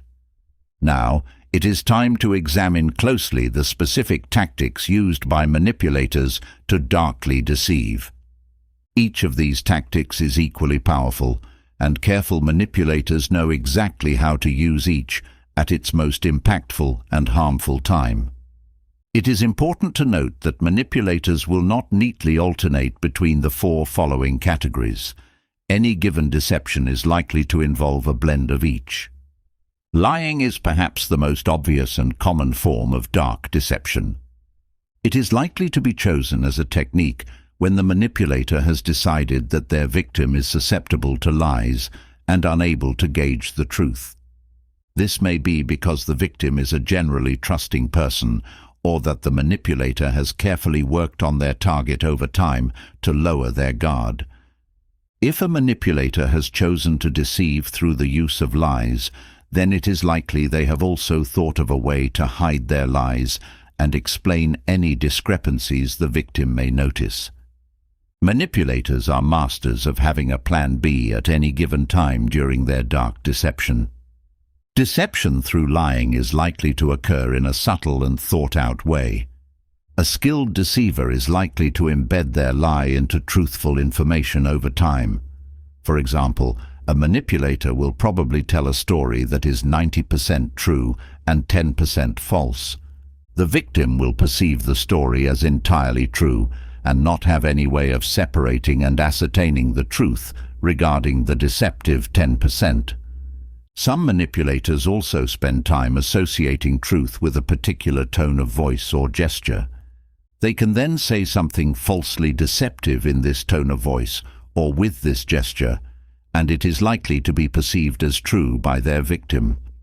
Subconscious implying is a more subtle form of deception than outright lying. Implying involves suggesting something false is true, rather than boldly stating it is. Let's illustrate this idea with an example. If someone wanted to deceive a victim about the amount of money they have, they could either lie or imply. A lie would sound something like, "Oh, I'm a successful guy. I've made a lot of money," while the manipulator is well aware this is not the case. An implication may take the form of, "It's so stressful trying to handle things with my accountant. Trying to get my tax bill down takes a lot of my time." The manipulator has acted and spoken in a way that implies they are wealthy without flatly stating it. Manipulators often favor implications such as those just mentioned, as they provide plausible deniability. If the victim accuses the manipulator of lying, the manipulator can say they did no such thing and technically be truthful. Implications are also powerful if a victim happens to have an active imagination. The deceptive implication can be seen as a seed planted in the mind of the victim. The victim's own imagination then does the manipulator's work for them and fills in the blank spaces to create an idealized version of reality according to the manipulator's prompts. Omission is a failure to mention something that is true. This stands in contrast with other forms of deception, such as lies or implications. Both lies and implications use falsehood to cover truth to varying degrees. Omission, instead, goes the route of simply ignoring the truth and leading the victim's attention away from it. For example, if a manipulative user of dark psychology had an aspect of their past they did not want their victim to focus on, they would simply never mention it. They would draw attention to other times in their past or swerve the subject whenever possible. One way omission is often carried out is by creating an emotional fence around the situation. This is a tactic in which a manipulator implies that a particular period of their life or topic is too painful or uncomfortable to discuss. The victim will then avoid talking about this time or asking awkward questions of their own volition. If the victim does bring up the subject the manipulator wishes to avoid, then the manipulator can play the "it's too painful" card. This allows them to avoid the truth while making the victim feel guilty for touching on a painful topic. Fraud is the most elaborate and criminal form of deception used by those who deploy dark psychology. Think of fraud as a lie on steroids. Instead of simply lying about something from their past, a fraudulent dark deceiver will have false documents, stories, and other evidence to back up their lie. The most skillful deceivers will use such things in a subtle way. Rather than saying, "No, I really am a doctor, look at my certificate," they are likely to make subtle displays, such as leaving the fraudulent evidence around for their victims to see for themselves. Deceivers know that if they are too pushy with their fraudulent claims, then the victim will intuit that something is wrong. Worryingly, fraud is more common than ever, thanks to the prevalence of computers and the internet. Deceivers are able to use professional-grade software to quickly and easily make realistic-looking documents of almost any type. Such frauds can be carried out for either personal or professional reasons. Some of the most serious types of professional fraud include instances where people have obtained jobs using a false identity, stolen from a company, and then disappeared before their identity can ever be known. Personal frauds include terrifying tales, such as people with HIV spreading the disease with the help of falsely produced certificates of clean sexual health. When dark deception enters the realm of fraudulence, it is a sign that the deceiver is a dangerous and committed user of dark psychology. For a person to risk running afoul of the law and facing serious criminal charges, they have to be truly committed to the manipulation they are attempting. If many users of dark deception are amateurs, the deceptive fraudsters are the dangerous professionals that must be avoided at all costs. Ironically, one of the main ways dark deception is often carried out effectively is by following the manipulator's own pantomime of feeling deceived by their victim. Many manipulators know that by portraying their victim as the deceptive party, they are able to deflect any attention away from their own deceptive efforts. This is an example of a deception within a deception and shows the complex layered approach to manipulation that many deceivers use. Chapter 6. Hypnotism. Hypnotism is real. Of all the aspects of dark psychology presented in this book, hypnotism is the one most likely to raise eyebrows. When most people hear the word hypnotism, they think of a guy with a mustache and a top hat, waving a pocket watch while insisting someone is getting very sleepy. Believing in this stereotype is actually dangerous. This is because real hypnotists are out there and are equipped with subtle but powerful techniques. These people are able to draw upon the darkest elements of psychology to influence people in an incredibly powerful way. So, if hypnotism isn't the old stereotypical image of a stage hypnotist, what exactly is hypnosis? Simply put, it is the ability to make suggestions to someone that filter through deep layers of their consciousness. This ability to make deep, impactful suggestions to someone while they are in a vulnerable and suggestible state grants hypnotic dark manipulators a high level of power over their victims. Unlike almost every other technique in this book, hypnotism is not something that people encounter in a milder, more innocent form in their day-to-day lives. Hypnotism can take the form of both verbal and non-verbal suggestive practices. Often the forms of suggestion are very subtle and therefore difficult to detect. By its very nature, hypnosis works on the deepest levels of a person's mind. Someone who is skilled in generating a hypnotic state in response to someone will be able to bypass their defenses and influence them without raising any alarms or giving the person a chance to raise their guard. Hypnotic tactics. Now that you understand the difference between the stereotype of what hypnosis is and what it actually is, it is time to explore the main hypnotic tactics. There are many variations on these types of tactics, but they offer an insight into the main things to be wary of. Examples of how each tactic can be used will be provided wherever possible to give a clear insight into how hypnotists operate in our midst, undetected, every day. Suggestion can be silent. If hypnotism, in a darkly psychological sense of the word, can be understood as deep suggestion, then it is important to understand what exactly is meant by suggestion in this instance. Most people might imagine a suggestion is a clearly stated statement like, "I suggest you do this." This is far from the truth. The dark psychology view of suggestion is very far apart from the usual understanding of the word. The first important concept to grasp is the fact that hypnotic suggestion can be either verbal or non-verbal. Picture the human brain as an iceberg. The part of the iceberg that is above the surface of the water represents the known and understood aspects of cognitive function, such as thought.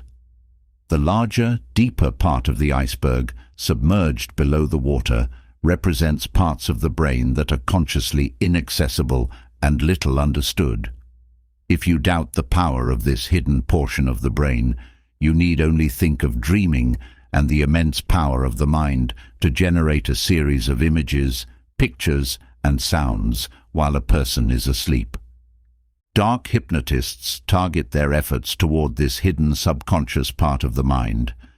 There are, broadly speaking, two types of suggestion used by hypnotists: silent and verbal. Both types of hypnotic techniques come in a variety of different forms. The exact type of hypnotism a manipulative person chooses to use at any given time depends on a range of factors. Some manipulators will carry out whichever form of hypnotism they feel will be most impactful on their victim's particular psyche. Others carry out whichever technique they happen to wish to use for their own amusement at the time. This depends largely on whether the hypnotist is seeking to exert influence in the most powerful way possible, or is merely trying to control someone for their own fun and games. Verbal suggestion. Verbal suggestion is very difficult to detect. Sometimes dark hypnotists are able to implant suggestions into their victim's mind using words that sound similar to other, more innocent words. To take a deeply dark example, if a hypnotist was trying to instill suicidal feelings in their target, they may mask the true command of "you want to die" as something similar sounding, such as "you want to dine." The hypnotist would speak the words "you want to die" clearly, but in a context that would mask the true content. For example, the hypnotist could talk about an upcoming trip and state, "You have to check out the local restaurants. You want to dine somewhere that is popular but picturesque." The victim's mind would absorb the suggestion of death without consciously understanding why. The above example of masked verbal suggestions is akin to poison being hidden in someone's food. The victim consumes the hidden content, thinking that they are enjoying something helpful and innocuous, when in actual fact they are absorbing something deadly. The especially devastating part of this technique is the fact the victim will never notice it. Even if someone thought they had picked up on the true words the hypnotist had spoken, imagine how crazy they would sound calling them out. People will generally take whichever option is psychologically easier for them and will therefore accept the masked command without question. A hypnotist's tone of voice and choice of words is another method of verbal suggestion. Some hypnotists will carefully learn the pace and style of delivery a particular victim uses when they are expressing something serious. For example, if, when someone wishes to say something meaningful, their voice lowers in pitch and slows in pace, the hypnotist would memorize this detail and retain it for future use. The hypnotist would then make suggestions to the victim in that exact mirrored tone of voice. Because of the carefully modulated tone, the words delivered in that vocal variation would deeply penetrate a victim's defenses. Because the hypnotist would only deliver the suggestive content in the tone of voice and then switch back to their usual way of speaking, the victim would be unaware even of what had taken place. Another form of personalized verbal suggestion employed by a hypnotic user of dark psychology is to pick up on words that have a special, intense significance for the victim who uses them. For example, when someone is very emotional, they will often use a particular term to convey this feeling. If the hypnotic manipulator is able to pick up on these personal words, then they are able to deploy them for their own benefit. Just as people have a specific tone of voice, they have a list of personal words of meaning without often knowing it. The manipulator will understand their victim better than the victim understands themselves. Knowing these words and tones, the manipulator can reverse engineer the victim's own brain to use against them. Non-verbal suggestion. Suggestion can also take non-verbal forms as well. This can be through the hypnotic manipulator's body language or even cues they place in their environment. If you think such seemingly trivial things could not exert a hypnotic influence, then think again. Even political leaders have made use of such tactics in ways such as changing their hairstyle to convey a different intention during speeches. As discomforting as it is to believe, the human mind is deeply susceptible to even the smallest hints and cues. So, what are some of the main ways a hypnotic manipulator can use non-verbal suggestion against their victim? The technique centers around the idea of association. A skilled hypnotist is able to consistently link a strong emotion to some kind of external stimulus, such as a particular eye movement they use. For example, if a hypnotist wanted to be able to trigger a feeling of panic in a victim, they may choose to make a particular motion with their eyes whenever the victim was thinking about or experiencing panic. The victim's subconscious would then learn to link the eye movement to the feeling. Over time, the hypnotist would be able to trigger the emotional response simply by making the eye movement, even without the need for any other stimulus. Environmental stimulus is another form of non-verbal suggestion that forms a part of the hypnotist's toolkit.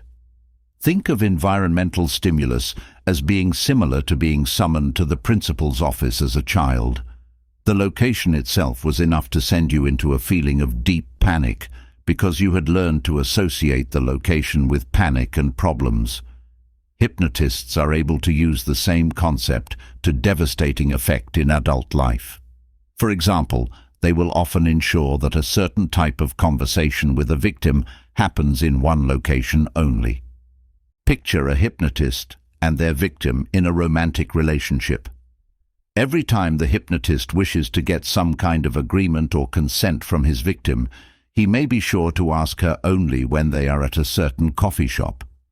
Over a period of time, the victim's mind begins to associate the physical environment of the coffee shop with the granting of permission. The hypnotist can then use this physical environment as external psychological leverage whenever he needs to exert influence and control. Vulnerable victims. Hypnotism is not equally effective on everybody it is tried on. Some people are more likely to be influenced by a hypnotist than others. Although the exact level of susceptibility is complex and hard to simplify in a single sentence, it boils down to the idea of vulnerability. Vulnerable people are more likely to be agreeable to hypnotic suggestion than people who are less vulnerable. The types of vulnerability sought out by hypnotists in their victims will now be explored, along with a guide to how hypnotists exacerbate and magnify the vulnerable paradigm. The people most vulnerable to hypnotism are those who have recently experienced a significant life-changing event that has reduced their stability and certainty. For example, if a person has just come out of a serious romantic relationship, has suffered bereavement, or lost their job, they are particularly vulnerable to suggestion. This is because the human brain craves certainty and understanding above all else. If a hypnotist spots someone who is in a vulnerable place, they can offer them certainty and change their vulnerability in general to vulnerability around the hypnotist specifically. There are roughly two facets of vulnerability in a hypnotist's victim: pre-existing vulnerability and exacerbated vulnerability. The most diabolical hypnotists are able to combine both aspects to lethal effect. Not only will the best hypnotic manipulators be able to find someone who is suitably vulnerable, but they will find someone who is specifically vulnerable to the hypnotic psychological scheme they have planned. For example, if a hypnotist is looking to use their powers to gain financially, they might seek out a victim such as a rich, recently bereaved widow.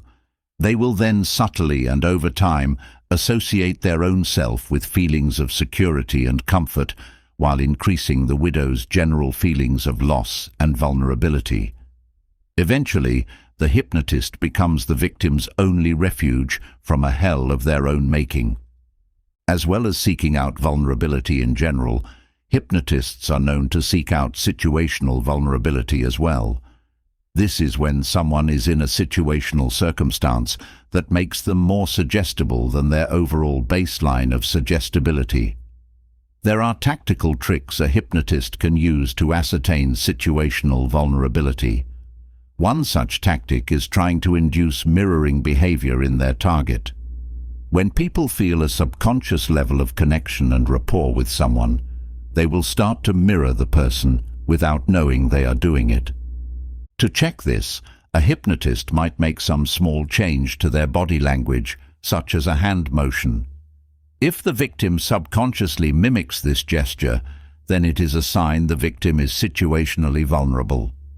Now that both general and situational vulnerability have been explored, it is important to understand how the most skilled hypnotists use the two types of vulnerability together for an especially strong impact.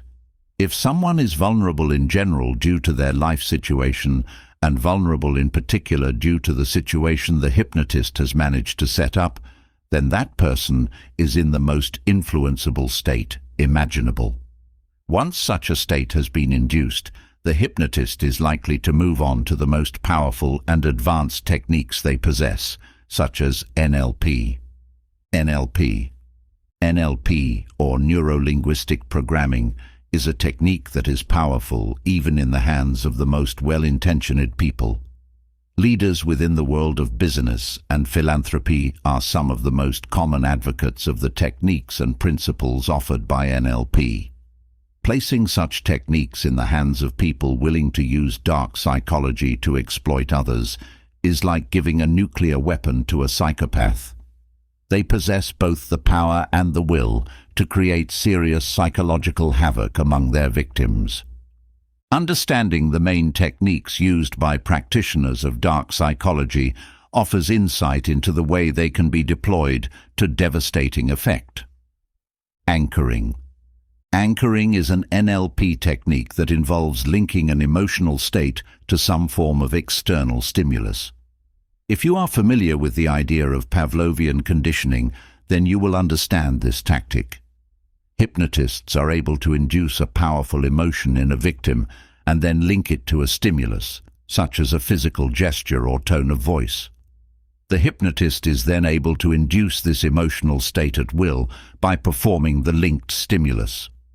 The most nefarious hypnotists will use the principle of anchoring in a very subtle and underhand way. They will work for a prolonged period of time to induce a variety of different anchors in the psyche of their victim, without the victim's conscious awareness of what is taking place. This provides the manipulator with a set of hypnotic puppet strings that they can pull as and when they desire. Often, hypnotists will use an anchor stack to induce different intense feelings in quick succession. For example, they will induce the feeling of love, followed by terror, followed by love once more, all in quick succession. This series of emotions overloads the victim's emotional circuitry and leaves them as mere clay in the hands of their controller. Reframing. Reframing is the art of controlling the way ambiguous information is perceived. There is an old saying that nothing is good or bad unless we believe it to be. Reframing is the ultimate technique related to this idea. Hypnotists can use reframing to effectively control the way their victim thinks and feels. Think of a skilled reframer as an editor. They are able to selectively choose the victim's focus and the feelings the focus triggers. This is effectively hypnotic mind control. So, how does dark psychological reframing work in practice? Let's take a situation where a hypnotic manipulator has influenced a victim to no longer spend time around or communicate with a particular person. The victim may state feelings of sadness or loss related to this interpersonal change. The hypnotist would be able to reframe these feelings into ones that suited the hypnotist's own purposes. This is best illustrated through an example dialogue. Victim: "It sucks. I haven't spoken to Rachel as much. I miss her." Hypnotist: "I know you might hate how things are with Rachel, but I know you're smart enough to love the freedom you have now." Notice how the concept of hate is linked to Rachel, and love is linked to the freedom of being without her. The hypnotist also plays on the victim's ego by linking the idea of their intelligence to going along with the way the hypnotist wants them to perceive the frame or perception of the facts. Think about what you have already learned about the vulnerability of victims, and you will understand how this reframing can be used to devastating effect. Future pacing. Future pacing is the closest thing possible to psychologically manipulative time travel. Future pacing allows a skilled manipulator to lead their victim on a mental journey into the future and influence behaviors and responses that will occur in the actual chronological future that exists independent of the victim's reality. At its most fundamental, future pacing involves the mental leading of a victim through a future scenario. For example, If the hypnotist wants their victim to feel generous and relaxed whenever they receive money, the hypnotist would ask their victim to envision a situation such as receiving their next paycheck. To make this future imagining possible, the hypnotist would ensure the victim imagined all of their 5 senses in action, what they would see, feel, touch, etc. at the time. This helps the brain to perceive the future scenario as real due to its sensory depth. Once the hypnotist cognitively transports their victim into the future, they begin to suggest certain happenings and monitor the responses. For example, the hypnotist may say something like, "Imagine being very generous with this paycheck and providing it to those who really need it because you are a kind person and doing the right thing is deep in your nature." If the victim's physical response to this future scenario shows signs of compliance and acceptance, then the hypnotic manipulator would have the confidence that their victim would actually behave in this way when the scenario occurs in the future. Due to the intensity and power of the hypnotic techniques mentioned in this chapter, the best manipulators only use them in moderation. For example, a darkly psychological hypnotist would be sure to keep their interaction with a victim 95% normal. This will increase the victim's comfort and trust to such high levels that the 5% time spent on hypnotic influence would not only slip past the victim's defenses unnoticed, but would work to great effect once embedded in the victim's mind. Chapter 7. Brainwashing. Are you brainwashed about brainwashing? If you ask someone if they know what brainwashing is, they will probably reply that they do. Brainwashing is a concept that many people have heard of while mistaking their vague familiarity for accurate understanding. Before looking at how, where, and why brainwashing occurs, it is essential to understand exactly what brainwashing is and isn't. Of all the dark psychology techniques contained in this book, brainwashing has the most serious and widest impact. If the other dark psychology techniques are sniper bullets aimed at one particular person, brainwashing is a nuclear bomb capable of devastating an entire city. The term brainwashing refers to the slow process of replacing a person's ideas about identity and belief with new ideas that are intended to suit the purpose of the person doing the brainwashing. Brainwashing can occur in both wider and narrower contexts. For example, a brainwasher is able to control one person in particular or use the same techniques and principles to control the minds of a wider group at once. Brainwashing is the process that turns atheists into suicide bombers and prisoners of war into communists. It has been tried, tested, and proven over the years to be effective in almost any scenario. So, what are the most common misunderstandings related to brainwashing? Many people picture the process as some kind of quick and forced occurrence. Picture either Alex in A Clockwork Orange or Neo in The Matrix having concepts forced into their cranium involuntarily in a short space of time. This is Hollywood brainwashing, and is far from what actually occurs in real life. The process of real-world brainwashing will be explored in detail later in this chapter, but at its simplest, brainwashing is a process involving the slow, gradual, and seemingly voluntary changing of a person's map of reality from the one they have freely put together to one that is forced upon them by the brainwasher. The evil irony of the technique is the brainwasher will ensure the victim feels in control at all times. Brainwashing contexts. So, what are some of the main situations that are fertile breeding grounds for brainwashers? Before the process of brainwashing itself is explored fully, let's take a look at the situations in which people are often brainwashed and the motivations behind this. A lot of people would agree with the idea that cults brainwash people, but few would be able to explain exactly what a cult is and how they brainwash their recruits. Let's demystify the process.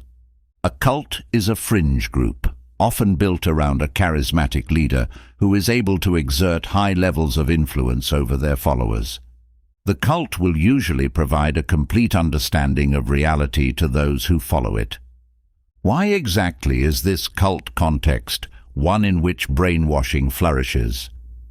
The primary attraction of cults is that they present reality as something very simple and within reach of the average person, provided the person is willing to take on board the cult's teachings.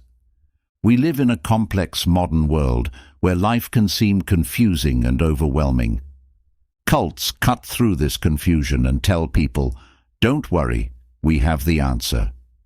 The way in which this answer is presented is intended to play on the human need for belonging and acceptance.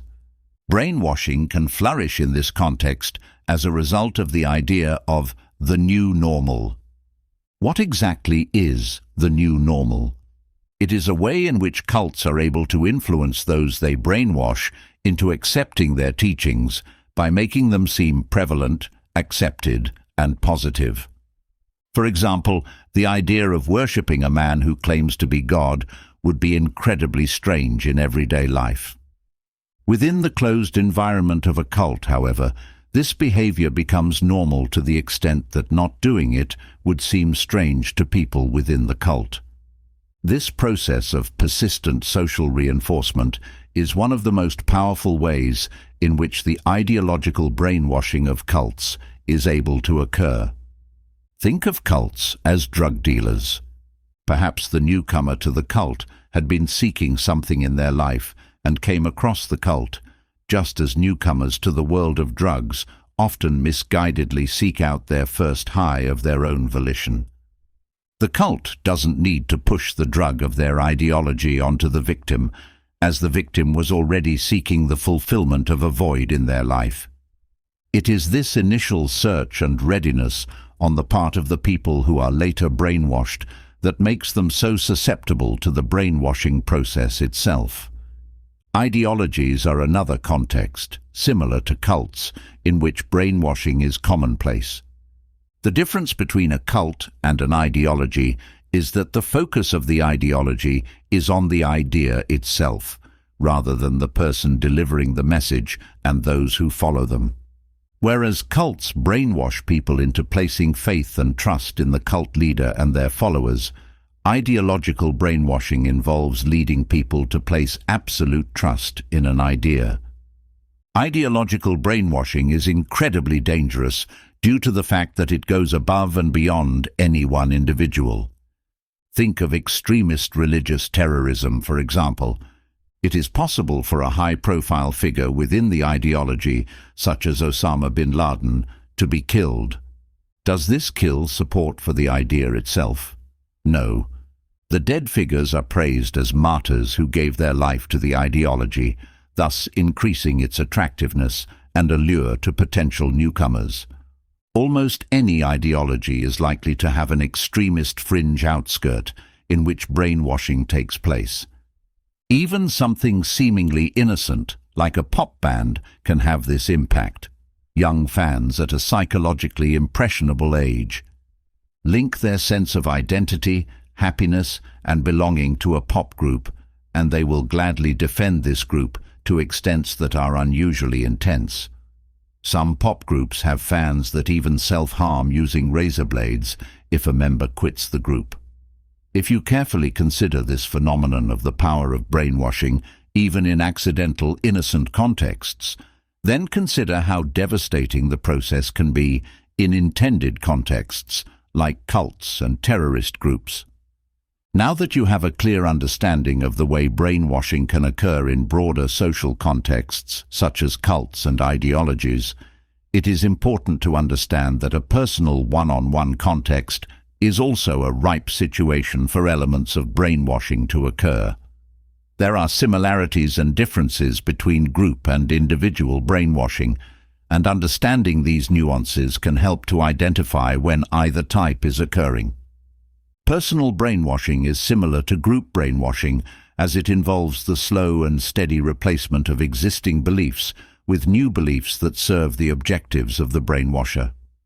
Instead of relying on group dynamics to reinforce the new normal, a one-on-one brainwashing situation will instead rely on a deep personal connection between the brainwasher and the victim.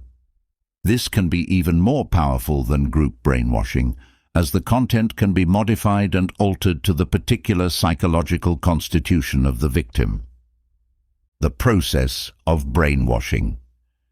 Now that you understand the reality of what brainwashing is and where it occurs, let's take a look at the specific process itself. Distinctions will be drawn between the way in which the process applies to both group and individual situations. The starting point of any episode of brainwashing is the mental state and social circumstance of the victim. This is the foundation upon which the rest of the process is entirely reliant. Brainwashing is not something that can be carried out on absolutely anyone. It requires the identification of a person who is seeking something or trying to fill a void in their life. So, what kind of people are ideal victims for brainwashers? People who have had their existing reality shaken up by a recent event are prime targets for brainwashers. For example, many of the Western men who have traveled to become terrorists in Syria and detonate suicide bombs have done so after the death of a close friend or relative. When their existing world loses its meaning and certainty, brainwashers can step in and provide that certainty in the form of a murderous ideology. Once a brainwashing victim has been identified, either in person or via the internet, the actual process of brainwashing begins. Contrary to the popular image of a brainwasher as a wide-eyed psychopath who will incessantly and angrily indoctrinate their victim, real-world brainwashers are anything but this. They will come across as calm, friendly, rational people who have their lives together in a way the victim does not. Imagine being homeless and being befriended by a celebrity. This is how the process of meeting their brainwasher for the first time feels for a victim. The brainwasher will often work initially on creating a level of trust and rapport between themselves and their victim.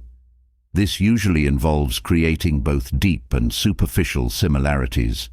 For example, superficial similarities may involve surface-level preferences, like an enjoyment of the same sport or even food. Deeper-level rapport may involve some deep shared experience in the past of both the brainwasher and the victim. Brainwashers will convincingly fake these if needed. If the victim shares the fact that they have lost a relative in the past, guess what? The brainwasher suddenly has a similar story to tell. The false emotional warmth and connection explained above is not the only aspect of brainwashing that occurs initially. The brainwasher will often provide gifts and other favors to their victim. For example, the brainwasher may treat them to meals or send them gadgets or other useful items. This creates a sense of gratitude and indebtedness from the victim to their brainwasher and softens up any resistance the victim may initially experience. One of the most powerful examples of the above initial kindness can be taken from prisoner of war camps. When American troops have been captured in the past, their captors often offer them American cigarettes and speak to them in a respectful way. This reverses the expectations of the victim and opens the victim's mind to the further brainwashing process that is to follow. A utopian presentation is the next step in the brainwashing process, following the initial victim identification and rapport-building stages. This involves the brainwasher slowly and increasingly offering a solution to all of the problems that the victim has opened up about. This is always done in a casual, offhand way at first, to avoid any negative experiences of pressure the victim may otherwise experience.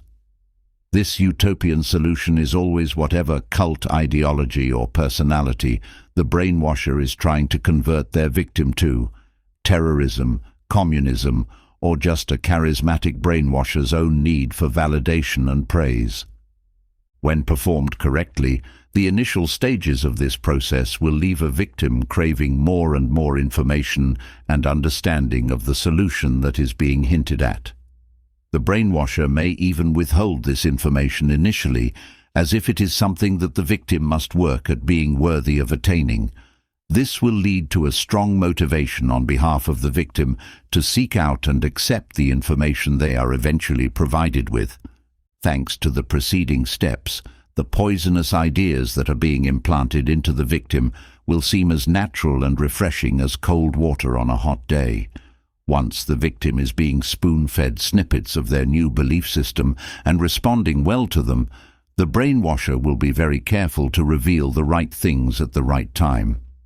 This is a concept that is sometimes known as milk before meat or gradual revelation. It basically involves the presentation of easy-to-accept ideas before anything controversial is revealed.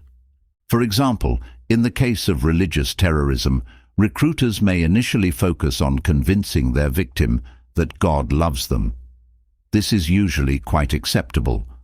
More objectionable ideas, such as God wants you to blow yourself up, are saved until far further down the line. At this point, the brainwashing has reached the point of no return.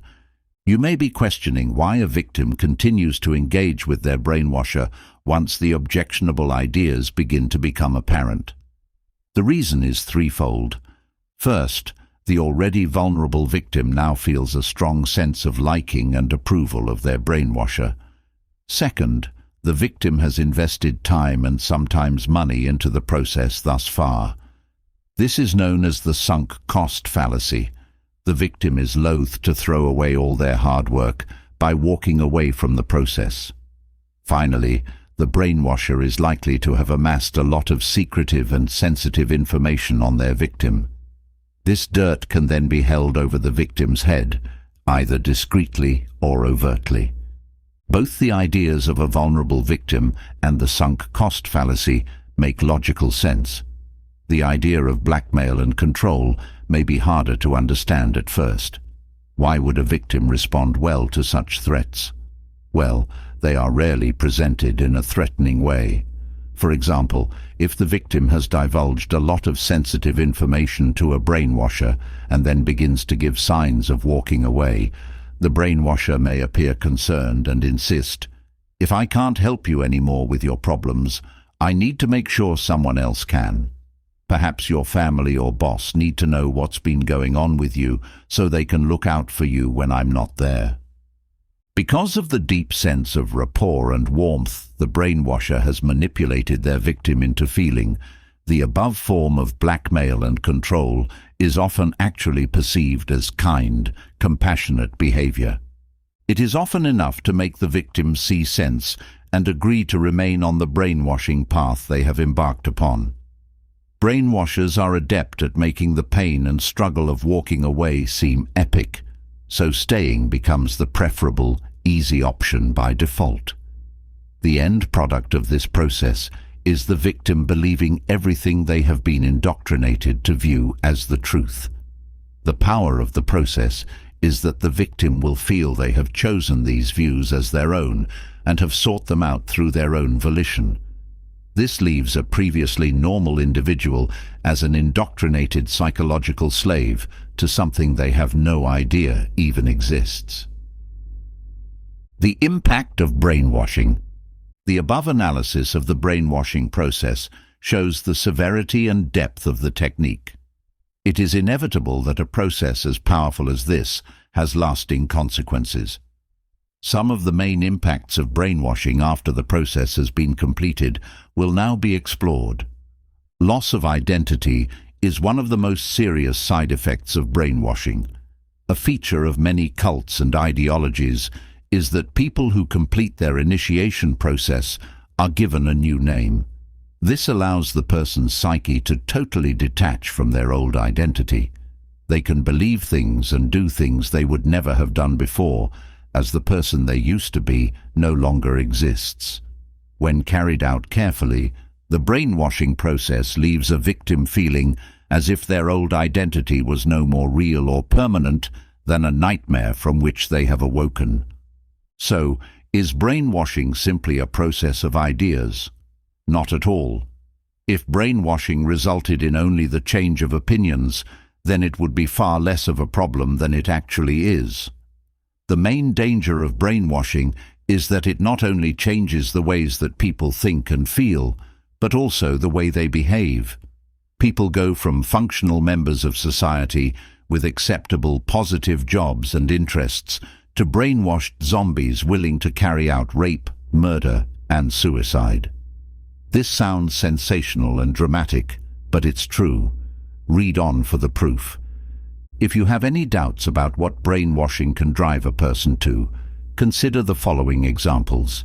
Members of some religious cults will gladly cut off all contact from their family, leave their careers behind, surrender all their wealth and possessions, and place their autonomy entirely in the hands of the organization that has brainwashed them. This is not all. The victim will see their new lifestyle as a blessing they are fortunate to have, rather than something unpleasant they have been forced into. Another example of the toxic outcome of brainwashing is the repeated tale of young people becoming brainwashed by religious extremists to travel to a foreign land and drive a car packed full of explosives into a group of people they have never met and who have never hurt them. Such young victims are often educated people with a track record of success in life and a family history free of turmoil or abuse. These tragic losses of life are a testament to the overwhelming, all-conquering power of the brainwashing process. PTSD, post-traumatic stress disorder, is another hallmark of those who manage to escape or are rescued from a situation of intense brainwashing. Brainwashing victims often show the same physical and psychological signs as war veterans who have witnessed their friends being blown apart next to them during combat. The severity of this traumatic aftermath shows that a brainwashing situation can harm a person as much as a world war. Perhaps the most shocking examples of the long-term impact of brainwashing are the numerous instances of people who have been rescued or escaped from a brainwashing situation only to later return of their own free will. Even once they are outside of the controlling brainwashing environment, the legacy of the process runs so deep through a person's mind that they seek to return to it. This is a form of Stockholm Syndrome.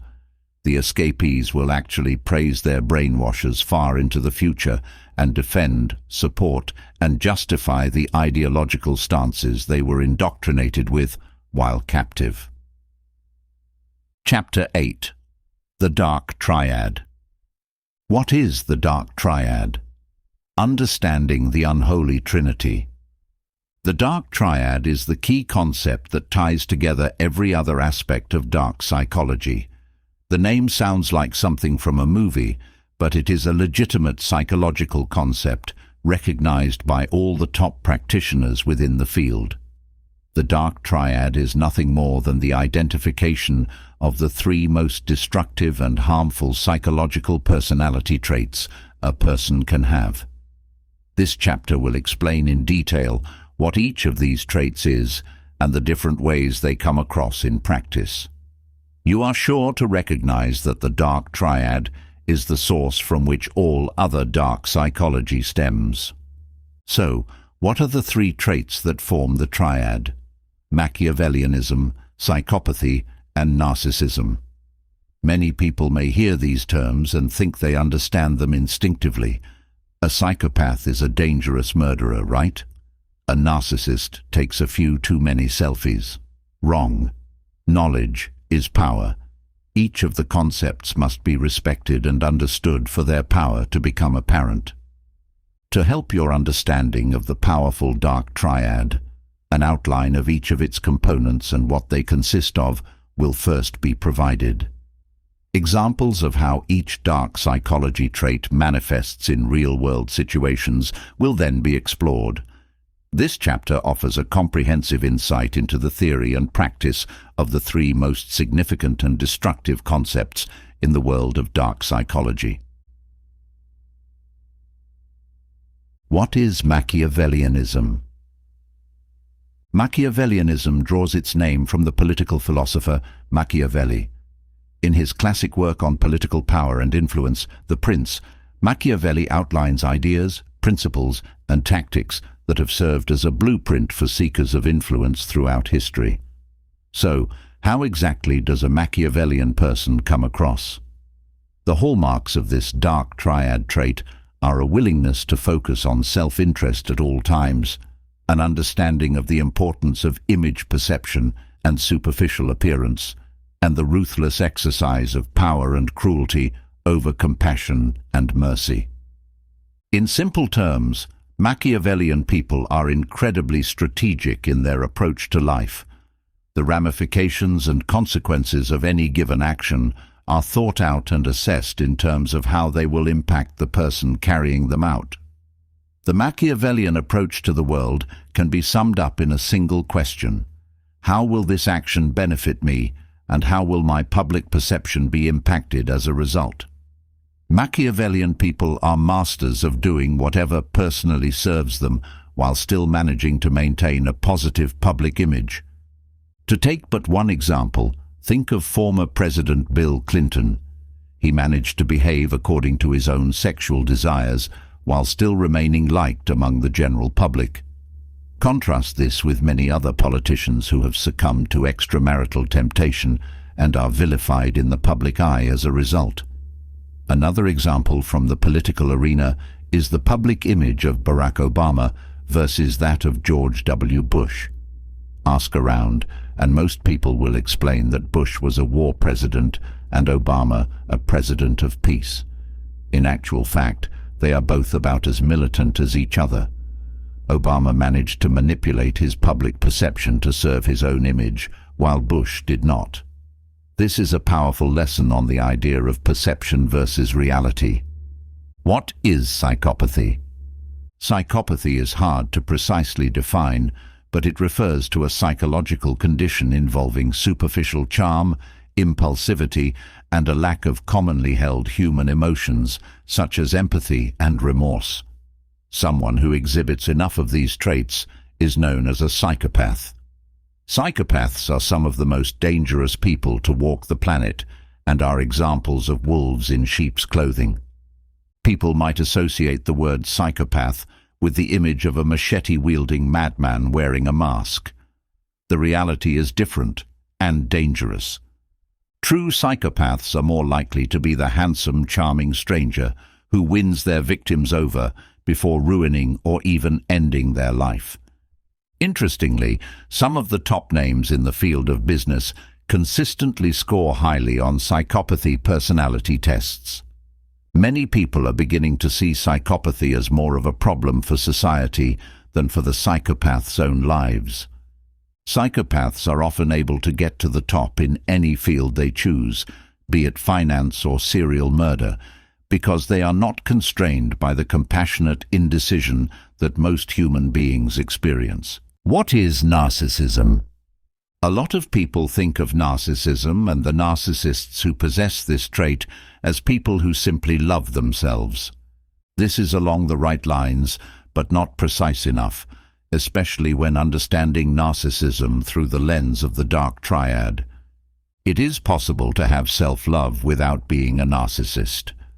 So, what are some of the distinctions between a person with high self-esteem and someone who is narcissistic, to an extent that they are considered on the spectrum for the dark triad? Someone who meets the medical diagnostic criteria for narcissism to the point that they are considered to have a psychological disorder is likely to exhibit a range of the following traits consistently.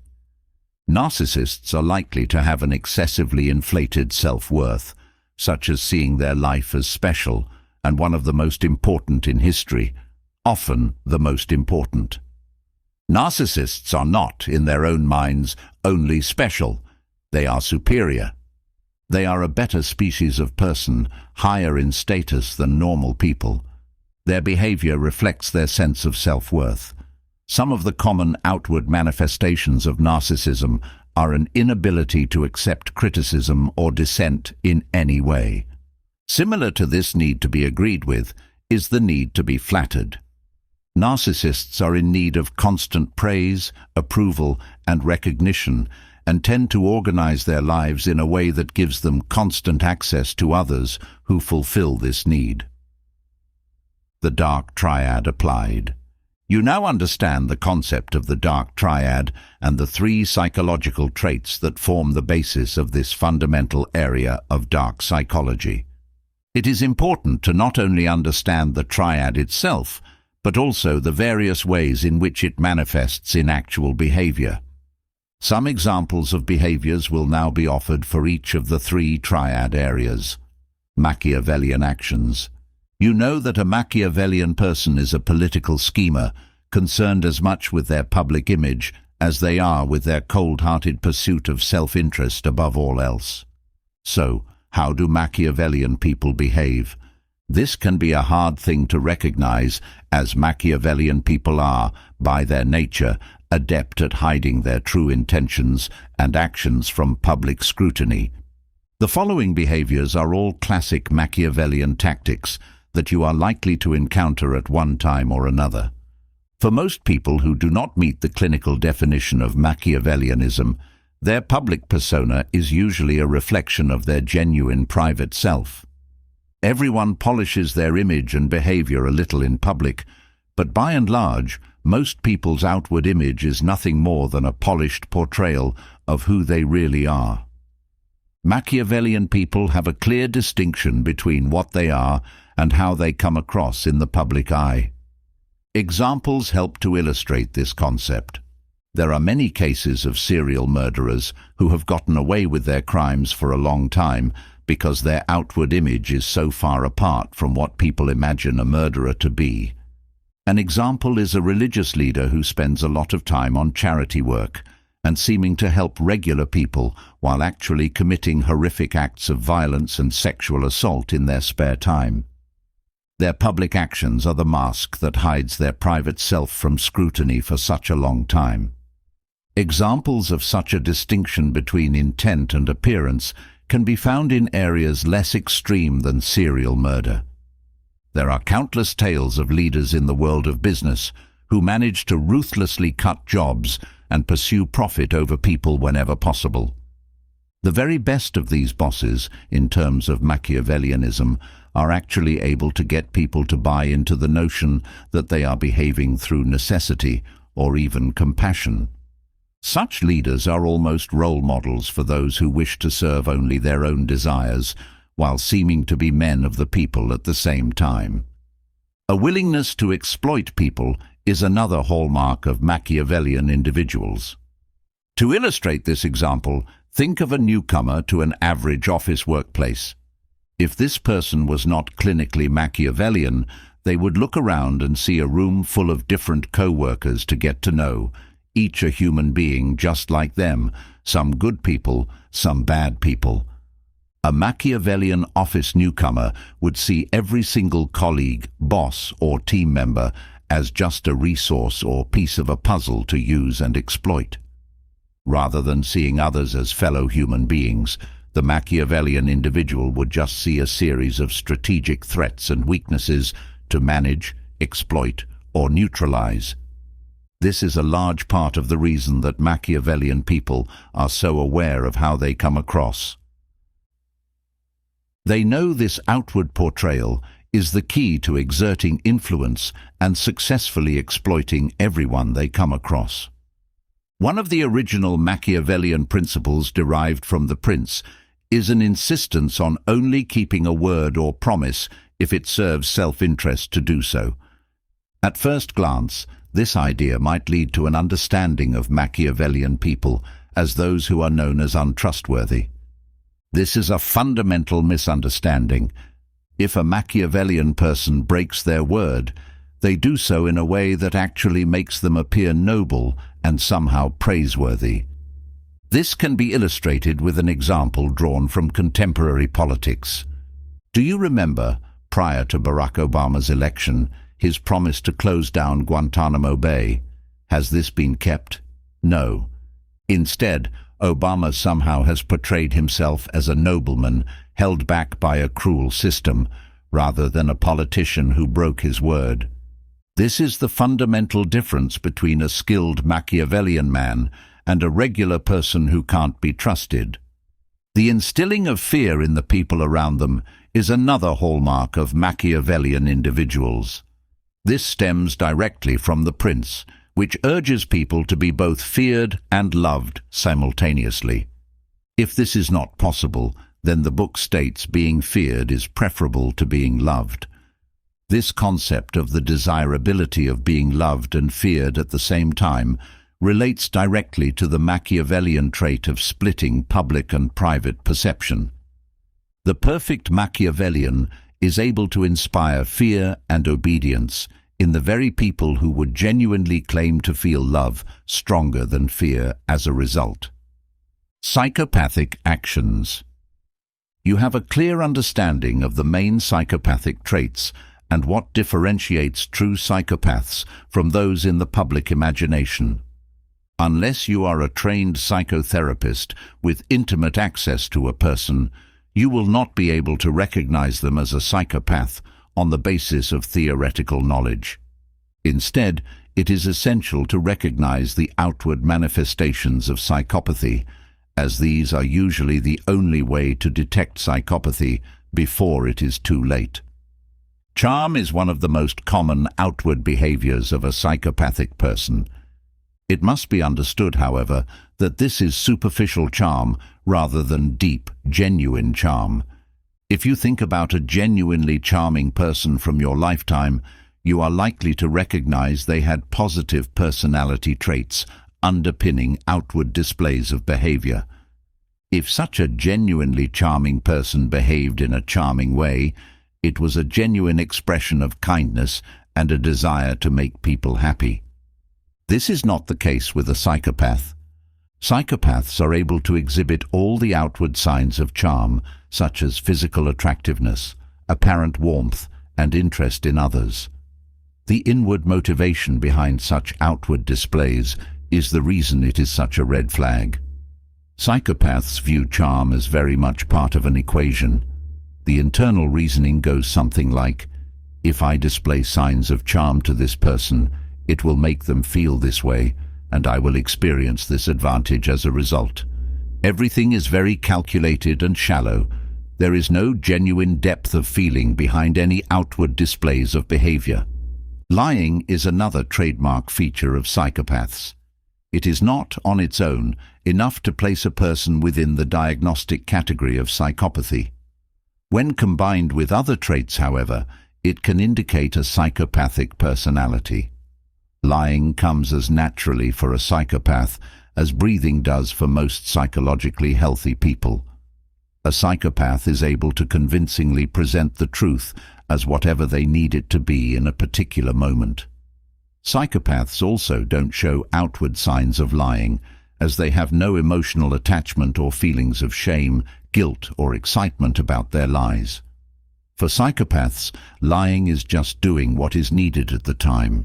A lack of remorse is another distinctive feature that separates psychopaths from non-psychopathic individuals. Many people who have committed atrocious acts, such as murder, feel a deep sense of guilt and shame about what they have done, and even take their own life due to these feelings. It's not that psychopaths choose not to be remorseful. They are physically incapable of it. Asking a psychopath to feel remorse is like asking a deaf person to listen to music. Closely linked to a lack of remorse is a lack of guilt. Humans typically feel guilt when they have broken some kind of moral norm that they personally value. As psychopaths do not think in terms of right and wrong, only useful or not useful, guilt is an alien concept to them. The closest thing a psychopath might express to guilt or remorse is a regret that they did not carry out their psychopathic deeds to their own high standards. A lack of impulse control is another signature aspect of psychopathy. Most people have internal controls and mechanisms that prevent them from behaving rashly. A psychopath lacks these prevention mechanisms. If a psychopath sees an opportunity they wish to exploit, they act without hesitation or a second thought. This could involve killing someone they wish to kill, raping someone they wish to rape, or stealing something they wish to steal. This ruthless impulsivity is what makes psychopaths some of the most effective people in fields such as the military and the world of business. The automatic taking of decisive action is a trait many non-psychopaths lack, and this lack is actually a detriment to progress in life. Empathy is a human ability to experience pain on behalf of another. Psychopaths are utterly incapable of empathy of any kind. Other human beings are no more real to psychopaths than stick figures crudely drawn on paper. Their lives have no value or meaning outside of what they can provide to the psychopathic person. If a psychopath sees something bad happen to someone, their reaction is to think, "How does this affect me? How can I use this to my advantage?" rather than any kind of heartfelt reaction at all. Narcissistic actions. One of the earliest signs of a narcissist is fantasies and imaginings of immense levels of power and status. Many narcissists report childhood fantasies of being worshipped and adored. While many non-narcissistic people may have the occasional daydream of power and status, a narcissist will strongly feel they deserve this praise and elevation as a basic right. The fact that they are not being worshipped and revered at all times is a personal affront to the psychological outlook of a narcissist. The belief that "I am better than most people, they are not worthy of me, I am above them," is a commonly held view of serious narcissists. Most people experience fluctuations in self-image as a result of their achievements and behaviors in life. This is not the case with narcissists. Narcissists view flattery and praise as something that they should automatically receive at all times, regardless of any change in circumstances. The inflated sense of self-worth that narcissists experience internally has implications on their outward reality as well. This typically manifests in two ways: the need for agreement and praise, and the hatred of criticism or rejection. Praise and agreement are like oxygen for the narcissistic ego, whereas criticism and dissent are like poison. To understand what narcissism looks like when taken to its logical conclusion, picture a dictator in a hermit state. Such people demand worship from those they have power over, the building of statues in their likeness, and complete obedience and acceptance. Any act of dissent or disagreement is met with swift and brutal punishment. North Korea would be a perfect modern example of the extreme manifestation of narcissism. The rulers of that nation demand to be revered like gods and execute and torture anyone who even dares to express a thought or idea that isn't completely in line with official state doctrine. Sadism. Sadism is a shocking but necessary footnote to the dark triad chapter. Modern psychological researchers have proposed that the dark triad is, in fact, a dark tetrad, with sadistic personality disorder offering the fourth pillar. Sadism is perhaps the hardest dark personality trait to understand, as it is the least relatable for many people. Almost everyone has an aspect of their personality or background in which they can recognize signs of Machiavellianism, psychopathy, and narcissism to an extent. Sadism, however, is alien to most people, as they cannot even rationally understand the basis for it. Sadism is defined as the deriving of pleasure from the suffering of others. This adds a worrying dimension to the pre-existing dark triad traits. If, for example, a Machiavellian leader caused others to suffer, they would not regret it, but would also not enjoy the suffering. It would be viewed dispassionately. Add sadism into the mix, however, and the worrying occurrence of pleasure, even sexual pleasure, being derived from brutal acts occurs. The defining feature that sets sadism apart from other aspects of dark psychology is the fact that it involves cruelty for no purpose other than pleasure. It is not to serve a larger aim or due to some inherent lack of control. Sadists seek out the suffering of others purely for entertainment, in the same way regular people might watch a sports contest. Chapter 9. Dark psychological seduction, the devil's desire.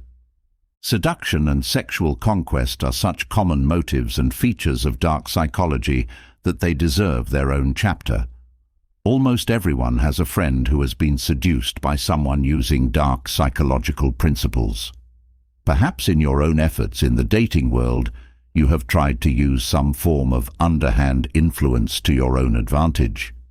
The human sex drive is one of the most powerful urges, and an inability to fulfill it can lead to great stress, worry, and unhappiness in a person's life. Conversely, some of the most famous historical figures are known for the frequent and full fulfillment of their sexual urges. Kings and emperors have often been afforded the finest women in the world as a reward for their elevated social status.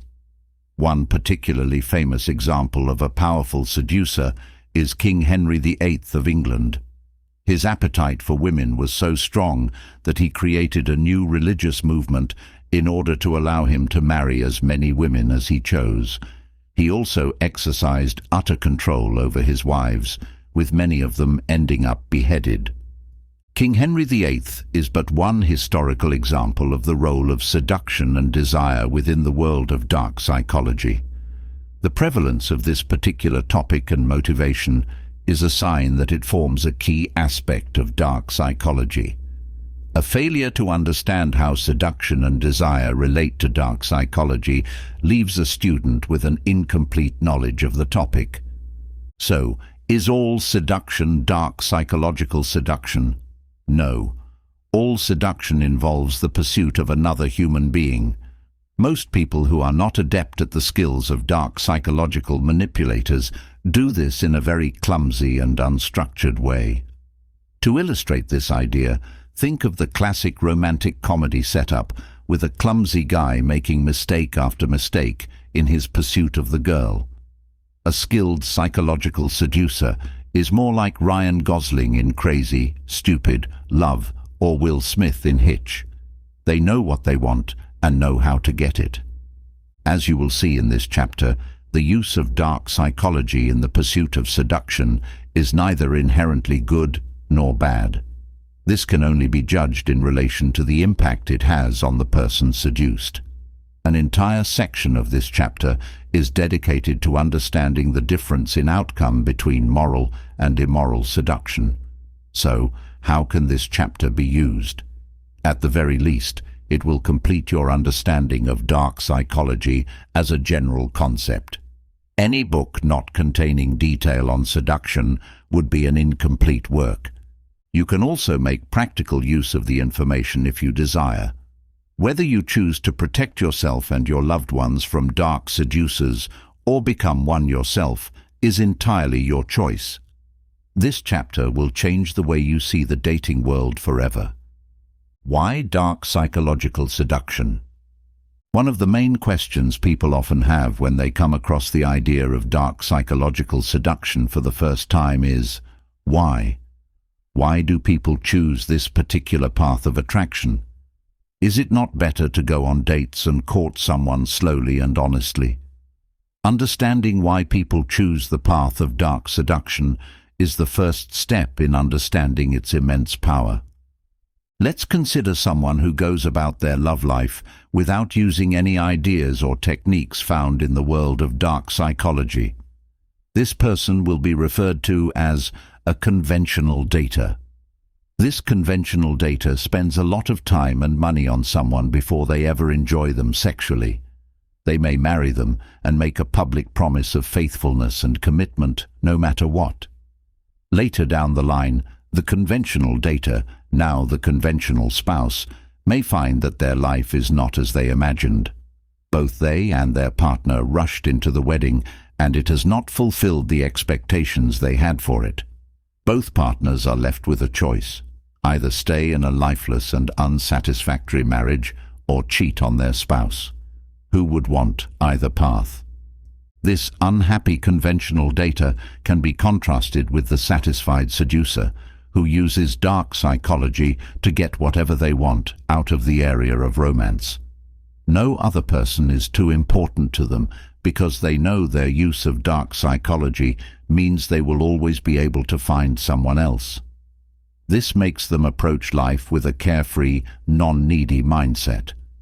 If a satisfied seducer does choose to settle down eventually, they do so without any feeling of settling or rushing into the first relationship they have haphazardly stumbled across. This actually leads to a happier, more contented marriage, as it is entered into from a place of abundance rather than scarcity. So, how can a satisfied seducer have so much success and influence within the dating world? It is due to the power of the principles they understand and the skill they have in executing the techniques that stem from those principles. Throughout this book, you have seen countless examples of how dark psychology can work in many areas of life. Why would the world of dating and seduction be any different? One of the key advantages that users of dark psychology have over their rivals is that their understanding of the human mind is almost like a secret weapon. If a conventional dater is a clumsy guy stumbling blindly through the world of romance, accepting whatever happens to come his way, the skilled seducer is a sniper, hunting and enjoying whatever they happen to crave at the time. Someone who tries out the principles of dark psychology within the dating world is likely to be amazed at how their experience differs from their past efforts. A feeling of control and confidence replaces a past one of doubt, neediness, and insecurity. Amazingly, the dark psychology user will not only find that they feel better about their own results, but they will also see that the people they are interacting with are enjoying the experience a lot more as well. This is because dark psychology teaches a seducer exactly what people are looking for within the romantic world, and also teaches the seducer how to provide it. Many people who have applied their dark psychological knowledge to the world of dating and seduction for the first time describe it as a eureka moment. Use of these techniques and ideas gives them the ability to finally get what they want from life and fulfill their deepest, longest-held desires in the process. Is dark seduction evil? One of the most common queries newcomers to the concept of dark psychological seduction have is whether the techniques are immoral or evil in some way. Like almost anything, dark psychological seduction is neither inherently good nor bad. The way it is used determines the extent to which it can be judged morally. Broadly speaking, people use dark psychological seduction with one of three primary motivations: to help the people they seduce, to hurt the people they seduce, or to only help themselves. Many people find it hard to believe that anyone would go into the world of dark psychological seduction with the intent of helping the other person. Surely all seducers are selfish and careless, right? Wrong. One of the most famous ideas from the world of seduction is leave them better than you found them. People who hold this viewpoint feel that there is no need for someone to lose in the process of seduction. Both parties, the seducer and the person being seduced, can enjoy a win-win experience where no one loses out. So, how does a person enjoy a seductive lifestyle while making sure they leave people better than they found them? Never lying or misleading a victim outright is a key idea behind ethical seduction. One of the most common hallmarks of insincere people is leading on by promising the world and delivering nothing. Skilled seducers do not make promises they cannot keep. Rather, they simply allow the person they are seducing to get caught up in the moment and enjoy the experience fully. Other individuals enter the world of dark psychological seduction with less pure motives. Their care is to only satisfy their own needs and desires, and they will gladly mislead, hurt, or harm the person they are seducing. Such uncaring narcissism is, paradoxically, attractive to some people, who bizarrely return to patterns of being used time and time again. The behavior of someone who goes about their psychological seduction without a care other than their own satisfaction often ends up causing them problems. If people go into the world of seduction without a totally carefree, nihilistic attitude, problems can arise. This type of seducer often ends up in situations of having unwanted children and having to pay a lot of child support. They are also more likely to invoke the fury of scorned conquests they have carelessly discarded. People who are too cavalier in their seductive efforts have even been murdered by jealous or hurt former lovers. Two major approaches to dark psychological seduction have now been explored: those who aim to help others and those who aim to hurt others. We will now examine the third approach: the person who thinks only of their own experience. Someone who uses dark psychological seduction as a technique that only matters to their own life and its outcomes is likely to see the process of seduction as self-development on steroids. Going against the human instinct to stay in the zone of comfort and familiarity and instead pushing the boundaries of what is possible in the dating world forces someone to discover their own strengths and weaknesses in a brutal way. Such people, as just described, are more likely to derive enjoyment from their exploration and manipulation of social rules and conventions as they are from the romance they manage to attain. This type of path is similar to the one walked by someone who goes from obese to healthy through a focused series of efforts and self-betterment.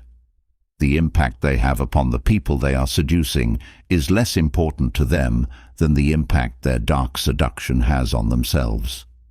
The starting point of seduction. You now know the basic concept of dark psychological seduction and the reasons people choose to use it. You also are aware that such people can be good, bad, or indifferent. Now that the motive and intention of dark psychological seducers are clear, how exactly do they do what they do? Most seducers are likely to have a guiding approach that underpins their efforts, as well as specific tactics that stem from this philosophy.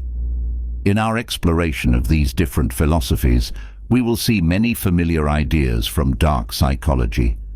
Seduction is often the area in which psychological ideas are moved from abstract theory into applied practice.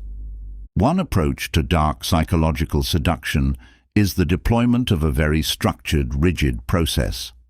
Such seducers feel that they have mapped out the sequence of attraction to an almost flowchart-like level of precision and detail.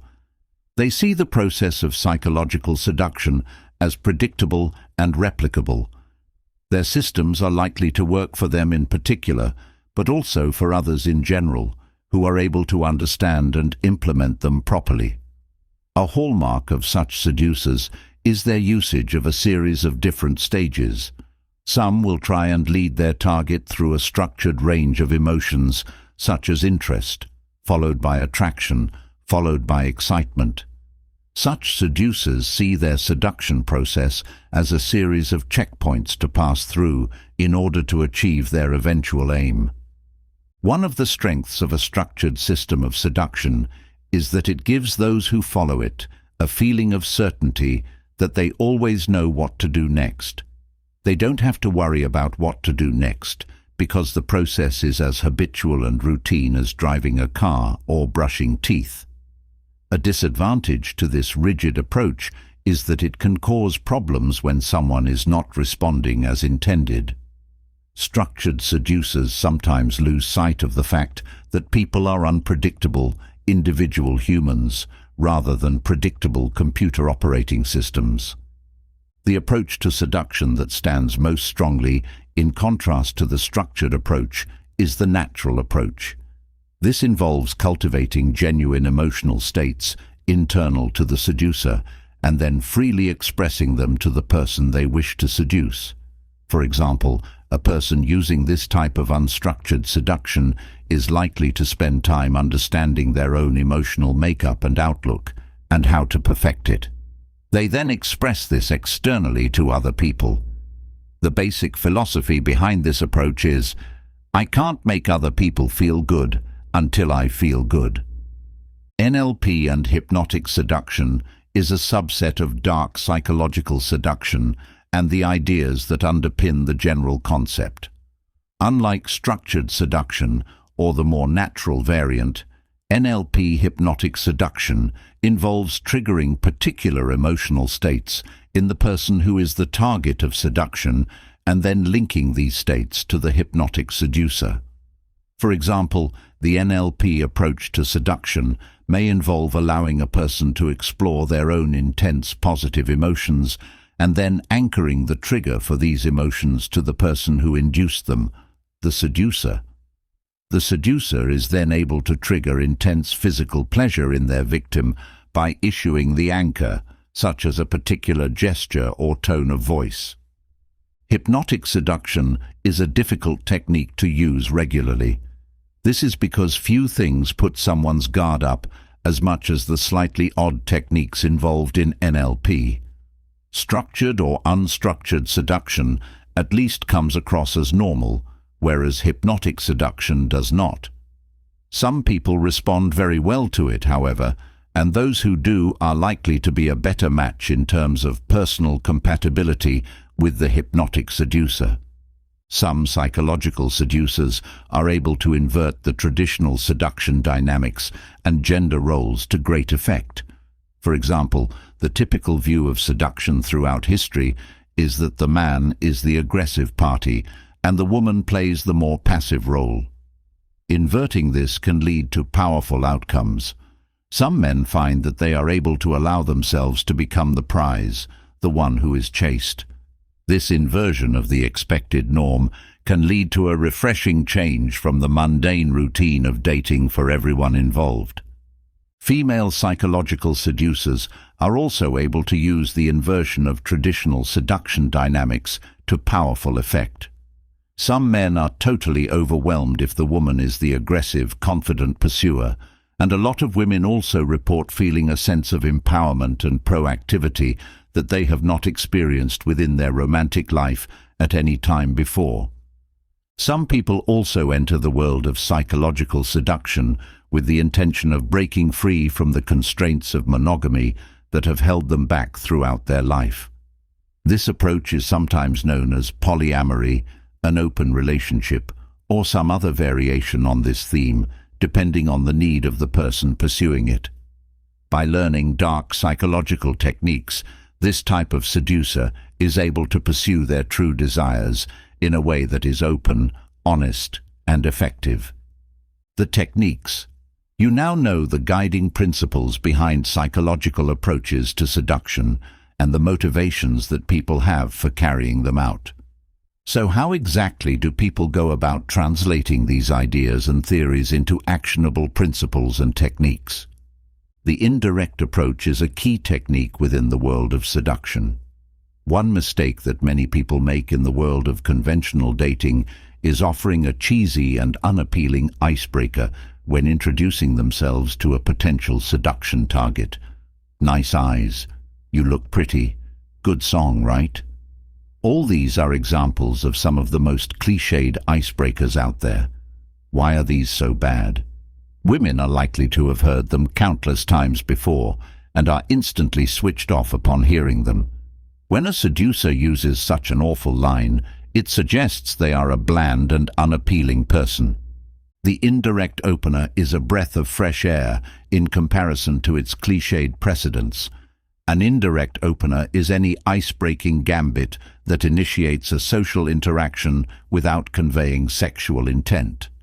This is often posed in the form of an intriguing question. For example, a seducer using an indirect opener might ask, "Settle this for me or my buddies over there. Do men or women lie more?" This sparks a conversation and shows the seducer to be an interesting person who is looking for nothing more than a good conversation.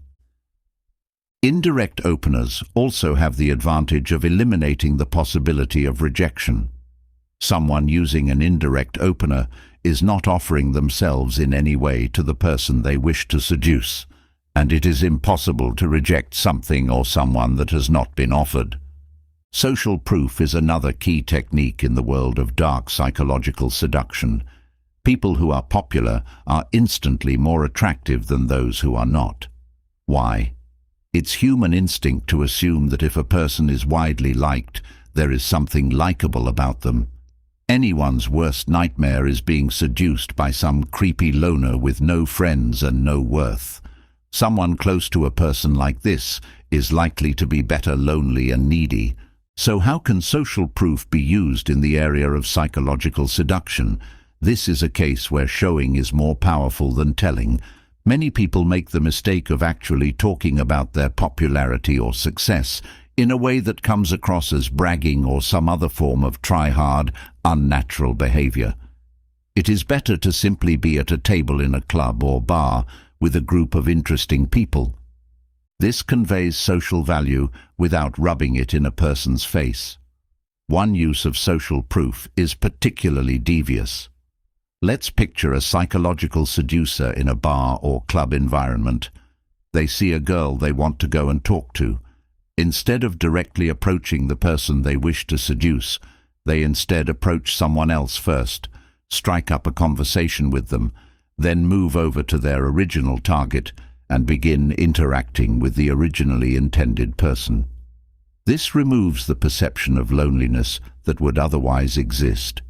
It can also spark a little jealous rivalry between the two women.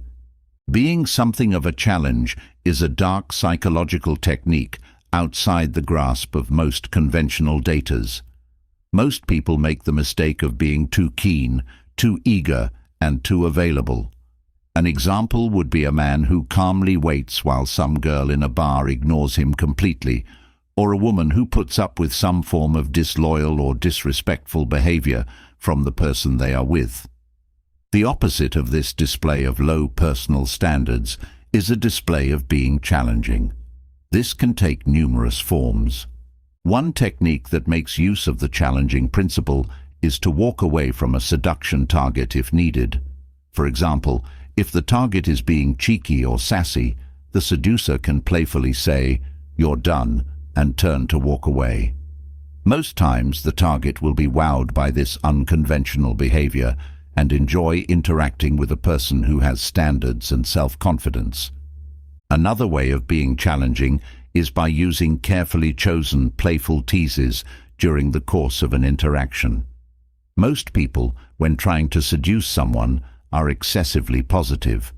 They offer compliment after compliment, laugh at all the jokes they hear, and generally do everything to imprison their own perception within the confines of nice but bland. By throwing out a playful tease, the seducer offers a fun, emotional spike, which draws in the person they wish to seduce. One of the main motivations behind human experience is to seek out that which is new and exciting. This is particularly true within the world of romance, where most people are looking for something fun and exciting. There is a reason that cliched lines in dating profiles are such a universal punchline, because they are boring and don't actually work. An antidote to the disease of blandness is learning how to stand out in a good way. The concept of standing out in a good way can be put into practice by first considering what everyone else is doing wrong. Once this is clear, the seducer should consider how these wrong actions would make the seduction target feel. Once this is understood, the seducer can put the pieces together to answer the question, how can I do things differently from everyone else in a way that would make the other person respond well? Some of the most common ways of standing out in a good way include dressing a little better or a little more interestingly than other people in the venue. For example, if a place is very casual, dressing up very slightly can be a huge advantage. No one is suggesting you wear a tuxedo to a sports bar, but making a little extra effort can be very powerful indeed. Establishing a frame of leading is another useful technique in the world of psychological seduction. Most people are happy to be led. Indecisiveness is one of the least attractive qualities in a human being. Ways of showing decisiveness and the ability to lead include physically moving around a venue, suggesting a change of venue, and not being afraid to disagree with something that is said. Many people, men in particular, make the mistake of behaving contrary to this principle by being an indecisive leaf in the wind rather than a strong, confident alpha male who knows what they want in life. A natural extension of knowing how to lead is knowing how to close. Spend some time talking to the women in your life, and they are likely to share many stories of men who were wishy-washy and indecisive when it was time for the first kiss, first sexual encounter, or some other romantic milestone. Hesitation on the part of a woman can also be off-putting for men. Think about it. Who wants to be with someone who doesn't even know what they want? Decisiveness and the ability to take action are key components in ensuring a psychological seduction goes as intended. Some psychological seducers are actually able to harness dark psychological traits, such as elements of psychopathy, in pursuit of their romantic aims. One of the trademark features of a psychopath is an ability to not feel fear when interacting with other people. Most men and women are paralyzed by fear, and specifically the fear of rejection from someone they are romantically interested in. A specific technique exists that can be learned from the example of fearless psychopaths and used to overcome this fear. So, how exactly does a person overcome their fear of rejection? Simple, by being rejected time and time again and realizing it is not actually that bad. Over time, psychological seducers learn that it is always better to be the person who tried and failed than the person who didn't have the confidence to try. Taking action becomes its own reward, and the seducer loses their nervousness and hesitation in the process. People who put this desensitization to rejection technique into action will start to realize that the less they fear rejection, the less it actually occurs. Being confident and calm when interacting with new people is one of the byproducts of this method. The more a person gets rejected initially, the less they will fear future rejection. This translates into actual success and less rejection in the long run. Try it and see. Chapter 10. Case Studies. You now know the main ideas behind dark psychology and the way these ideas are applied in a variety of situations. This is powerful, but on its own, not enough. By taking the time to learn about dark psychology through the analysis of real-world case studies, you will see the ideas in this book brought to life. The case studies are also eye-opening, fascinating tales in their own right. They offer an insight into some of the most psychologically rare types of people this planet has ever produced. Each case study is laid out in a way that is as useful as possible for a budding disciple of dark psychology. Factual information relating to each case study is provided before psychological insight is extracted and simplified. Each case study will then be directly linked back to the dark psychology found in this book, to allow you to understand it in a richer and more meaningful way. The cases contained in this chapter are the most extreme examples of dark psychology throughout human history. They are presented not to be glorified or even judged, but instead learned from. The final testimony of Ted Bundy. Facts. Ted Bundy was one of the most notorious serial killers in the history of the world. His story is that of a textbook psychopathic killer in many ways. One fascinating aspect of Ted Bundy's story is the amount of material published on him and his crimes due to their high profile and Bundy's willingness to give interviews and offer insights. With many such high-profile criminals, the level of hype and intrigue surrounding them often outweighs the actual gravity of their crimes. This is not the case with Bundy. No confirmed total of murders has been definitively linked to Ted Bundy. He was charged with 30, but has frequently hinted the total could be close to 100. No one knows for sure, and many analysts have speculated that Bundy himself had no idea of how many victims he killed. Due to the time Bundy spent on death row after being sentenced to death, a lot of material was produced related to Bundy's psychology, background, and possible motivation behind his crimes. In addition to this, a lot of posthumous analysis has taken place that has sought to dispassionately examine the crimes and the man who carried them out in an effort to understand one of the most extreme murderers to ever be caught. There are many details related to Bundy's crimes that have gone on to be understood as absolutely textbook in the world of psychopathic serial killers, their motivations and their methods.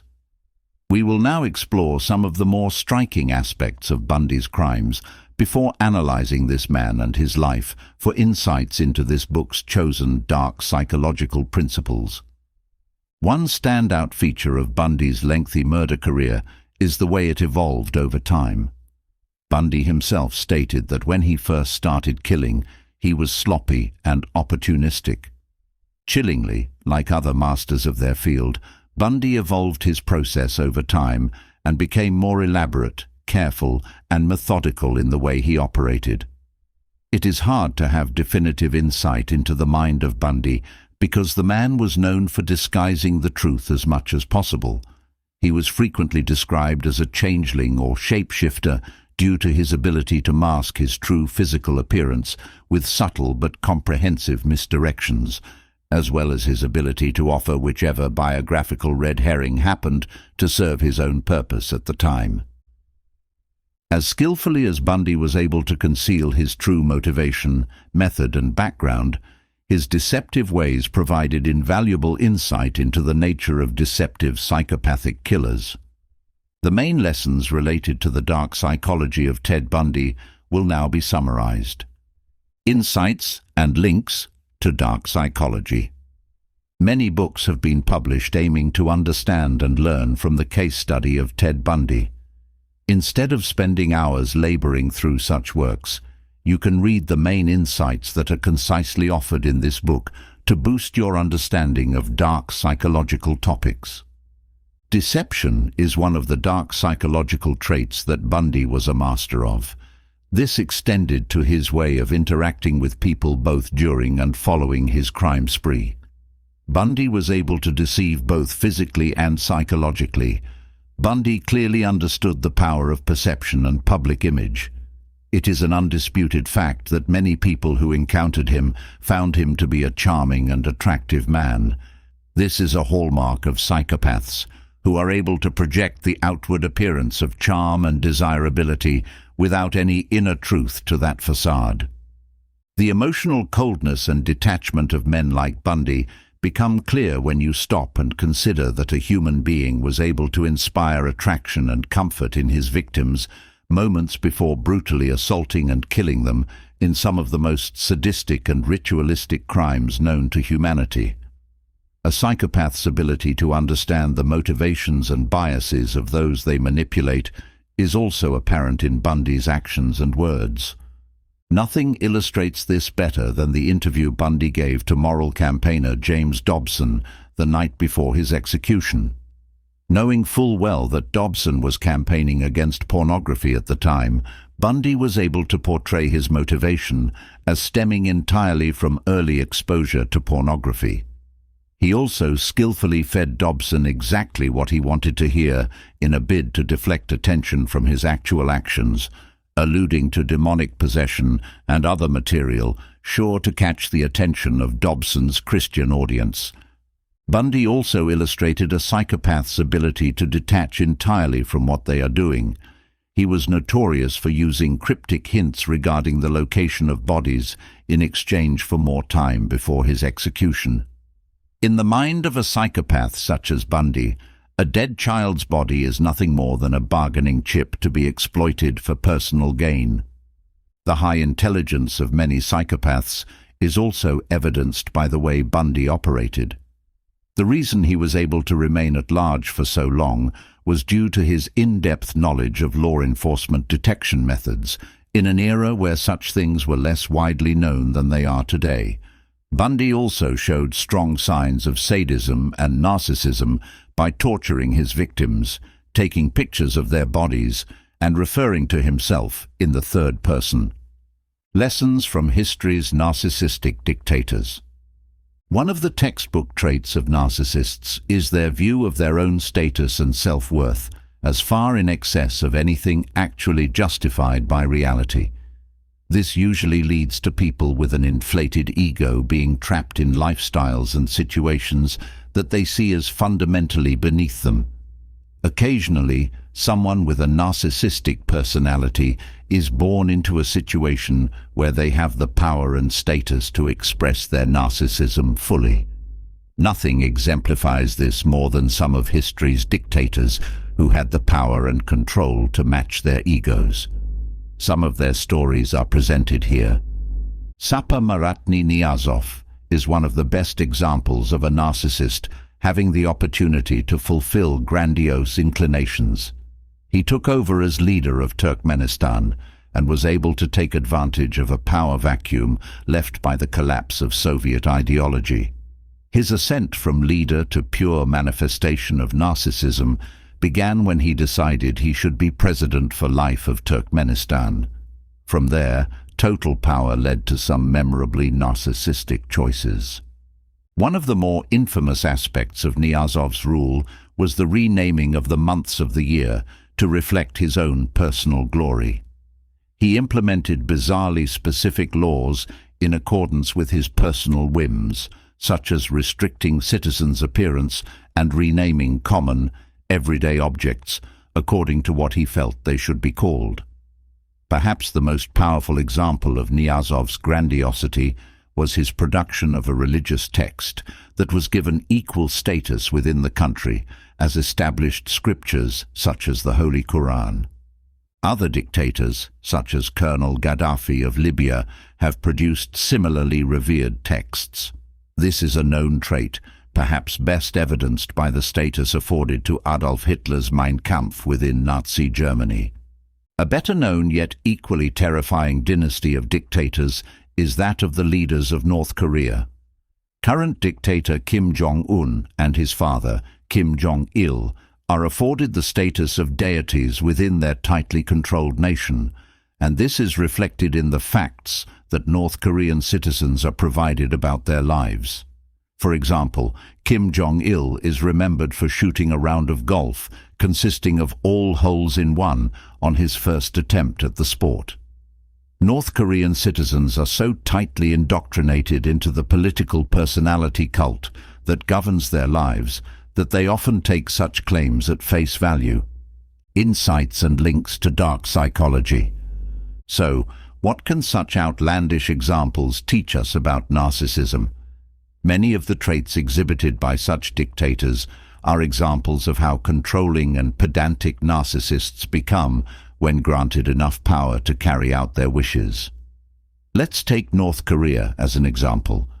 The current dictator, Kim Jong-un, is reported to have had his own uncle executed for yawning in a meeting. The method of execution: an anti-aircraft weapon capable of destroying fighter jets. This is an example of the narcissist's need for flattery and anger when not receiving it, taken to its logical conclusion. The many instances of dictators producing religious, spiritual, or philosophical treatises, which are then elevated to the status of required, sanctified reading within the country, is an illustration of the narcissistic concept of being special and equal to humanity's greatest figures. In narcissists' minds, they are the contemporaries of prophets and saints, a truly rare breed. If you can grasp the extent to which they truly believe this to be the case, you can understand the depth of their delusion. Then their publication of such egotistical texts begins to make a twisted kind of sense. Hitler, the modern Machiavelli facts.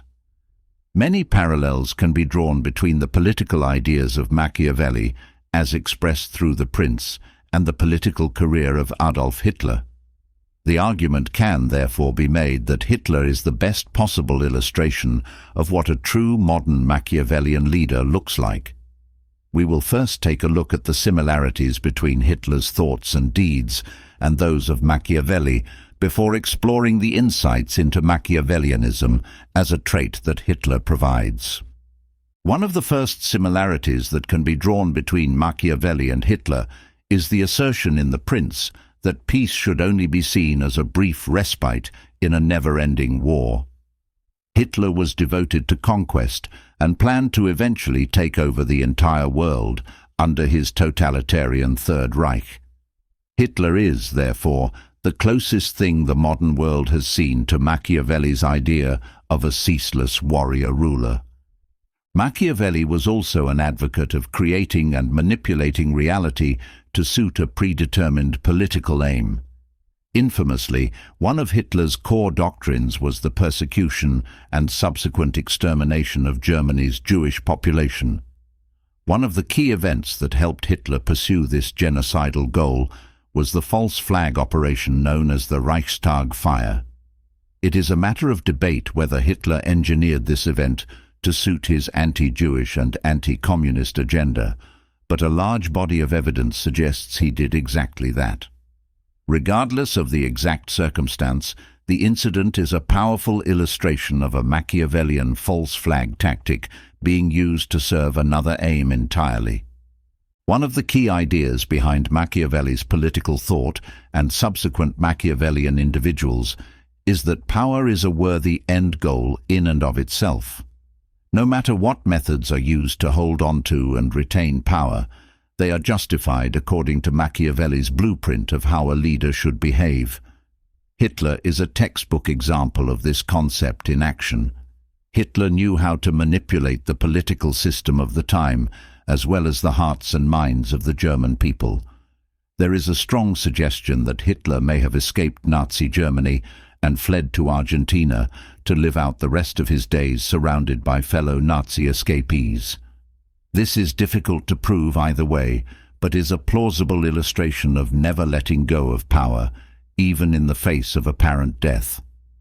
Perhaps the most significant and apparent link between Hitler and Machiavelli is the concept of "it is better to be loved and feared, but if that is not possible, feared rather than loved." It is easy to overlook the kind of devotion, love, and even worship that Hitler was able to inspire in the German people of the era. History since World War II has painted Hitler as the epitome and embodiment of evil, the closest thing the earth has ever seen to an incarnation of Satan. At the time, though, Hitler was equally adept at triggering responses of love and fear.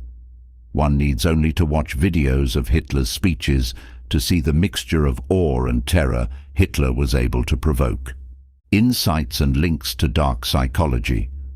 One of the key Machiavellian ideas to emerge from The Prince is the principle of not keeping your word or promise if it is not in your interest to do so. Machiavelli emphasizes the need to at least appear to be truthful, no matter what the reality of the situation may be. Hitler offers a true insight into how real-world figures with political power are able to carry out this concept. One trademark feature of Hitler's speeches was that they delivered epic and hard-to-implement promises that would never realistically reach fruition. Although Hitler was not able to deliver on the ideas he put forward in his rhetoric, he managed to maintain the image of being a man striving to deliver on his word.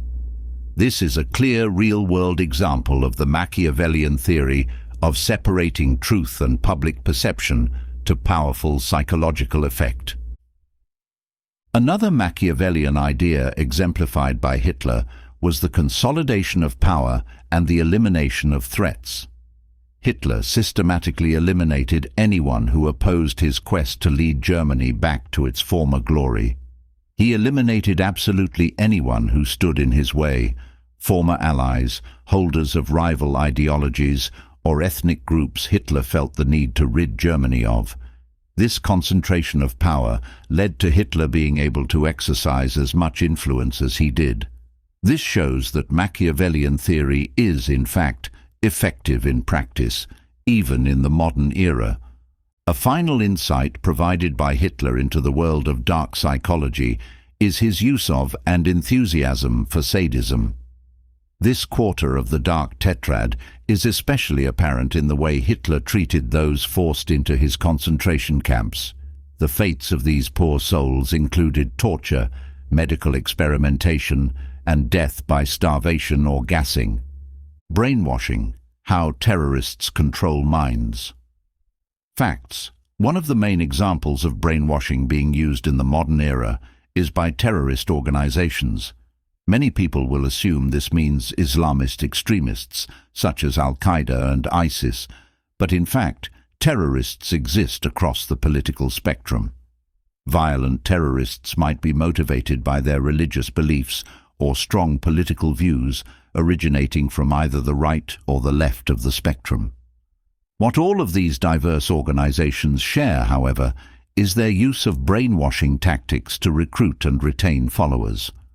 The power of such brainwashing cannot be overestimated. Countries from across the Western world are losing their young people to terrorists operating in the Middle East. How are such foreign organizations able to appeal so strongly? By using deliberate, carefully controlled brainwashing processes. One particular aspect unique to the modern world of brainwashing is the terrorists' use of the internet to support their aims and ideologies. Traditionally, brainwashing often had to occur in a physical context of close proximity, such as in a cult headquarters or someplace similar. Thanks to the internet, terror organizations are able to reach out and make contact with people regardless of where in the world they live. The high-definition propaganda videos released by these organizations are another tool in the new high-tech world of brainwashing and indoctrination. Although the modern world of terrorist-related brainwashing features aspects never before seen, it also makes use of the tried and tested indoctrination methodologies that have been around for many years. The principles behind brainwashing are the same as they have ever been. The terrorist organizations are just applying them in technologically innovative ways. The severity of this problem cannot be overestimated. Thanks to the untraceable reach of terrorist organizations through the internet, no country or family is safe from the potential brainwashing that tragically occurs so frequently. This can involve young people with their whole lives ahead of them, forsaking their familiar world to travel and die in a foreign war. It can also inspire mentally deranged individuals to perform lone wolf attacks on their own communities and nations. Insights and links to dark psychology. The modern use of brainwashing methods conducted through the internet provides an application of classic principles updated for the modern world. Finding vulnerable victims is perhaps easier than ever before for those who wish to indoctrinate others. Thanks to the social norm of young people sharing their lives online, it is easy for almost anyone, no matter who they are or what intentions they have, to track down a target that will be susceptible to terror's insidious influence. Thanks to the work of undercover journalists conducting sting operations, we have unparalleled insight into the current state of affairs regarding the brainwashing tactics used by terror organizations. They will typically be assigned to one member of the terror group who, it is felt, will be able to communicate with them in an effective and influential way. In line with classic brainwashing principles, the newly assigned recruiter will begin to work on their targets slowly and methodically. Anything objectionable that the terror group represents will be hidden from sight until the victim has displayed a lot of willingness and open-mindedness regarding potentially polarizing concepts. Many modern terror organizations use the tried and tested method of presenting their own ideology as a utopian solution to the specific personal woes of the target. Regardless of whether the terror organization happens to be promoting Islamic extremism or right-wing racism, their tactics are more or less the same. They like to push a narrative of a society that has gone wrong, with their proposed solution as the one answer to fix it. Such convincing portrayals are aided by the video and image abilities of the internet, which allow groups to put across a heavily biased version of life within their ideology. Much like classic brainwashing, modern terrorist efforts leave a victim feeling as if they are lucky and fortunate to have come into contact with the terrorist organization. Countless examples exist of young people with a lot to live for who, after being in prolonged contact with a terrorist brainwasher, end up expressing feelings of thanks and blessings for discovering their new outlook on life. It is a mistake to assume that modern terror groups and their brainwashing efforts are solely focused on the internet. This is not the case. Terrorists and other ideological extremists see the internet as one tool among many they can use. The end goal of most groups is still to make physical contact with the individual and make them an offline part of their world as well. It is often when the victim moves into offline contact with the group that the severity of the brainwashing increases rapidly. Modern terror groups are often aware that the utopian vision they have painted online will be rapidly exposed as patently false once the recruit spends some time among the group in person. For this reason, such groups are often quick to pressure the victim into establishing roots in the new world they have chosen. This often involves marrying another member of the organization. Forming such close bonds to the group's offline activities helps to keep recruits enslaved even after the utopian ideal is exposed as myth. Rasputin, black magic or dark psychology. Facts. No series of case studies on dark psychology would be complete without an examination of Rasputin and all that the infamous mad monk represents. Rasputin is an interesting figure, as the type of dark psychological power he wielded echoed far into the future and inspired many aspects of charismatic influences that appeared later on. Who exactly was Rasputin? He was a spiritual figure who was able to gain influence over the ruling Russian elite of his era. Rasputin managed to project an intoxicating mix of piousness and sensuality that appealed to almost any side of a person Rasputin needed it to. Those who were inclined to be influenced by religion were easily impressed by the monk's apparent powers of healing. Those who preferred the sensual pleasures of the world found much to admire in Rasputin's character in that regard as well. Perhaps the most devastatingly influential aspect of Rasputin's character was his ability to be both a devil and an angel at the same time. Many aspects of Rasputin's dark psychological influence can also be found in subsequent users of hypnosis. Rasputin is one of the earliest and most infamous figures who was able to induce something similar to a trance-like state of suggestibility in the minds and souls of his victims. So, what exactly were the hypnotic and healing powers Rasputin was rumored to have? It was said that Rasputin was able to induce deep feelings of calm, ease, and relaxation in his victims. He was a forerunner to modern faith healers in many ways. Stories of his abilities to ease the aches and pains of the Russian nobility added to his mystique and the amount of influence he was able to have on almost everyone around him. Rasputin also relates to many of the ideas found in the area of covert emotional manipulation. One of the reasons that the impact of Rasputin was so great and notorious was that he never seemed to be attempting to control his victims. Instead, it simply came across that he had some kind of inexplicable power and aura that people succumbed to. You will likely recognize these feelings as hallmarks of what we term covert emotional manipulation in the modern context. Insights and links to dark psychology.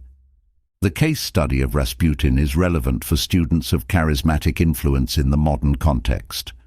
Many dark psychological manipulators are able to attract followers due to the perception that they possess some kind of special or secret knowledge.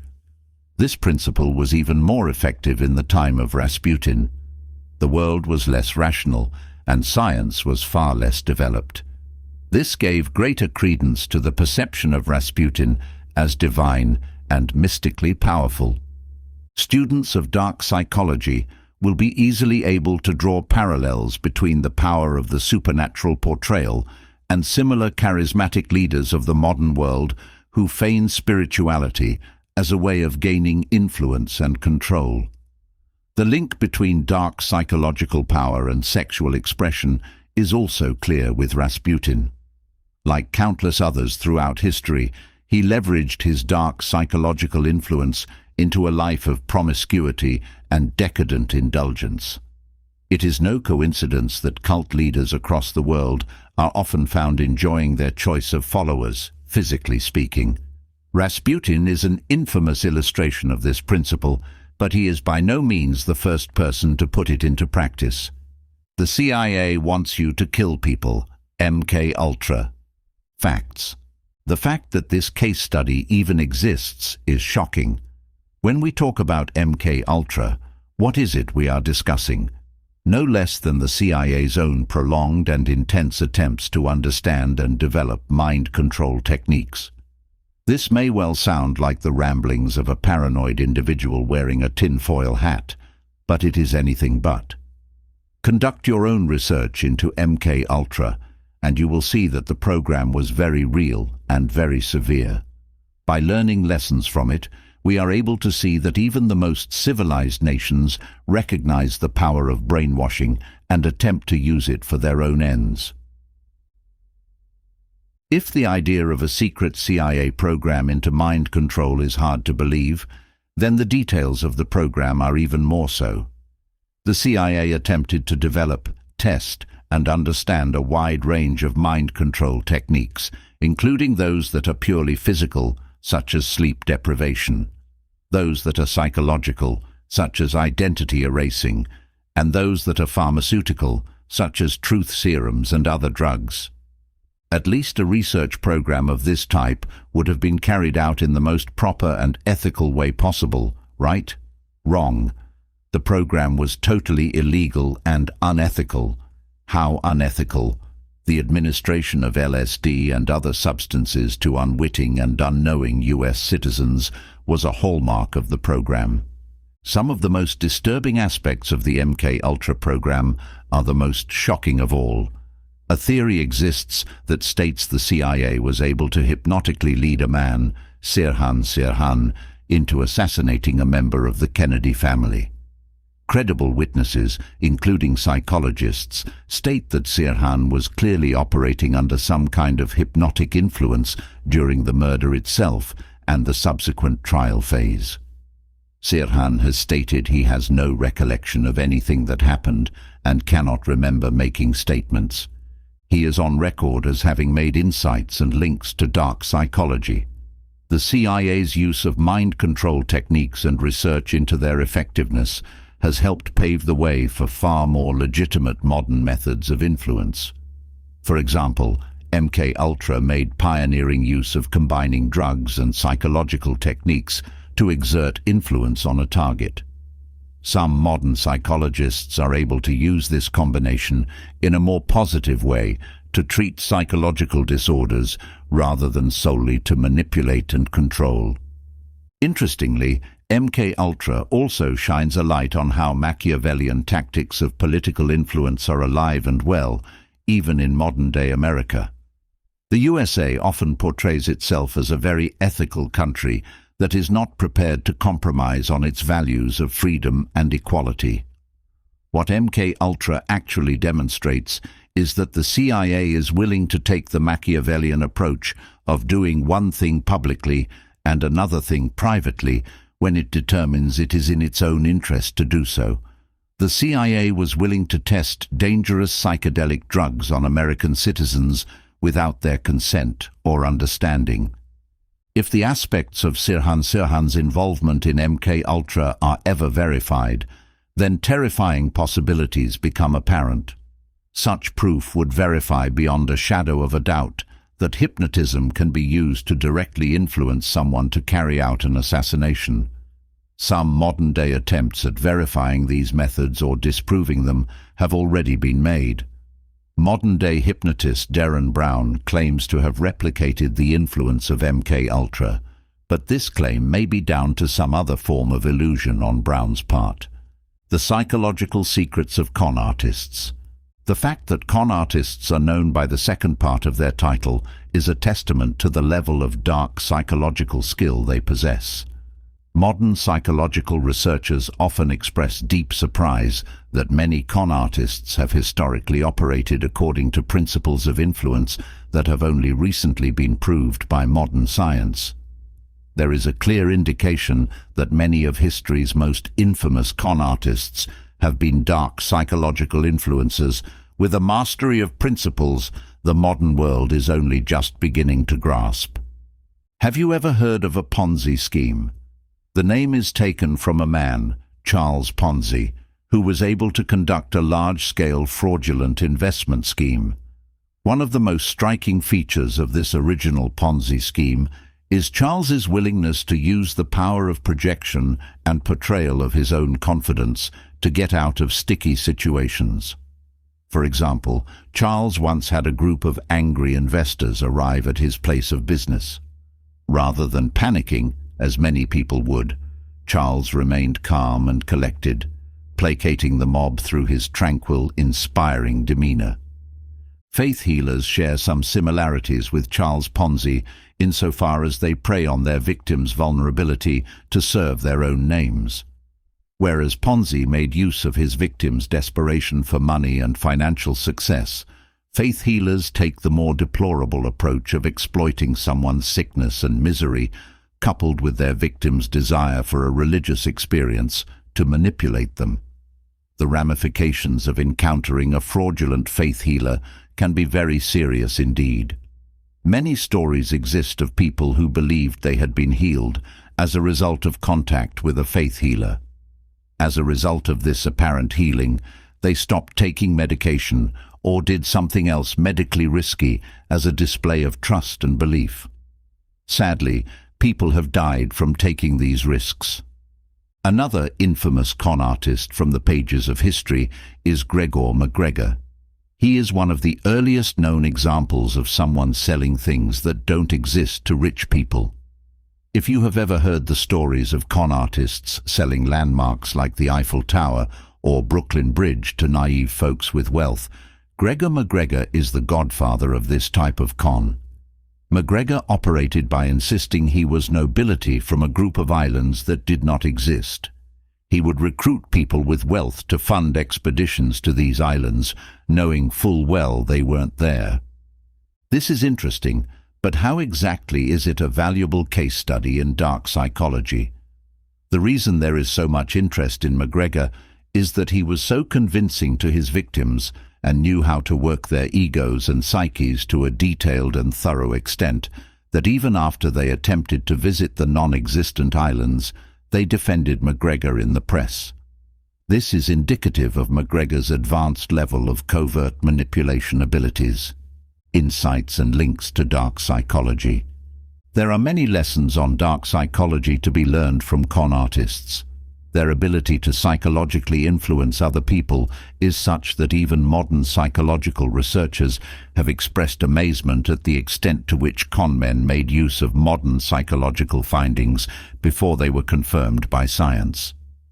The case of Ponzi shows the importance of finding a victim with vulnerability, ruthlessly exploiting that vulnerability, and doing so in a way that betrays no doubt or hesitation whatsoever. Ponzi is a textbook example of how to increase the likelihood of a fraud working out by simply coming across as confident, in control, and unworried at all times. Ponzi is also illustrative of the concept that the best con artists are able to keep their scams going for decades without being exposed. Faith healers offer an insight into the suggestibility of the minds of victims. These healers are convincing to the extent that their victims made detrimental medical decisions and even died as a result. Faith healers also demonstrate why so many people are susceptible to the influence of charismatic religious cults. When a strong spiritual belief is mixed with a real-world need, such as the need to find relief from an ailment, people can be driven to extreme measures. Finally, McGregor offers an amusing insight into the power of using people's own egos against them. Despite the fact that his wealthy investors had been exploited financially, had their time wasted, and had been made to look foolish in the process, they still chose to publicly defend McGregor. What is the dark psychological lesson we can take from this? If a victim is found who has high status and a high opinion of themselves, they are unlikely to admit they have been tricked or conned. They will not even admit the true state of events within their own mind. Interestingly, this is an example of how someone's narcissism can be used against them. Heavenly psychopaths, a soldier's secrets. Since the term psychopath became prevalent in the field of psychology and also in the popular imagination, it has been associated with negativity. One of the earliest high-profile psychologists, John Bowlby, linked the concept to a deprivation of maternal attention during childhood and stated that such people would usually grow up to be delinquent criminals who were a burden on society. Andy McNabb is an intriguing example of someone with psychopathic traits who many would see as a good psychopath, if such a thing exists. McNabb was abandoned as a baby and fell into a life of petty crime before joining the army as a young man. He went on to rise up through the ranks and join Britain's elite SAS Special Forces unit. Since retiring from the armed forces, McNabb has become a successful author, playwright, and entrepreneur. Dr. Kevin Dutton, a leading British psychological researcher, collaborated on a book with McNabb that explored the idea that psychopathic traits were actually useful in some situations. This concept is somewhat revolutionary as it explores the positive implications and advantages of an aspect of dark psychology that is usually extensively maligned. Dutton and McNabb were able to identify a few fields in which they felt the dark psychological traits bestowed by psychopathy would actually lead to a practical advantage. One example is anyone who has to respond to an emergency crisis. Most regular people are unlikely to perform, as well as psychopaths. This is due to the presence of fear in their minds, causing doubt and hesitation in their actions. McNabb was able to explain that, for a psychopath, it is possible to dial down the fear response at will. This allows psychopaths to operate calmly amid situations that would be too overwhelming for most people to handle. High-risk financial fields, such as hedge fund management, are another area that McNabb and Dutton identified as being suitable for psychopaths. One feature of psychopathy is impulsivity, and this allows for risky decisions to be made with little hesitation or fear. In the wrong context, this can lead to murders being carried out without a second thought, but in the right context, this can lead to millions being made on the financial markets. Insights and links to dark psychology. Many dark psychological insights can be gleaned from the work of McNabb and Dutton.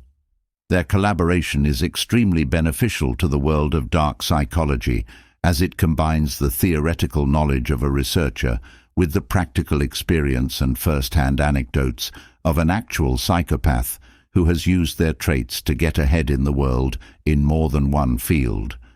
This suggests that the way the dark trait of psychopathy manifests in any given individual is largely dependent on the circumstances in which they find themselves.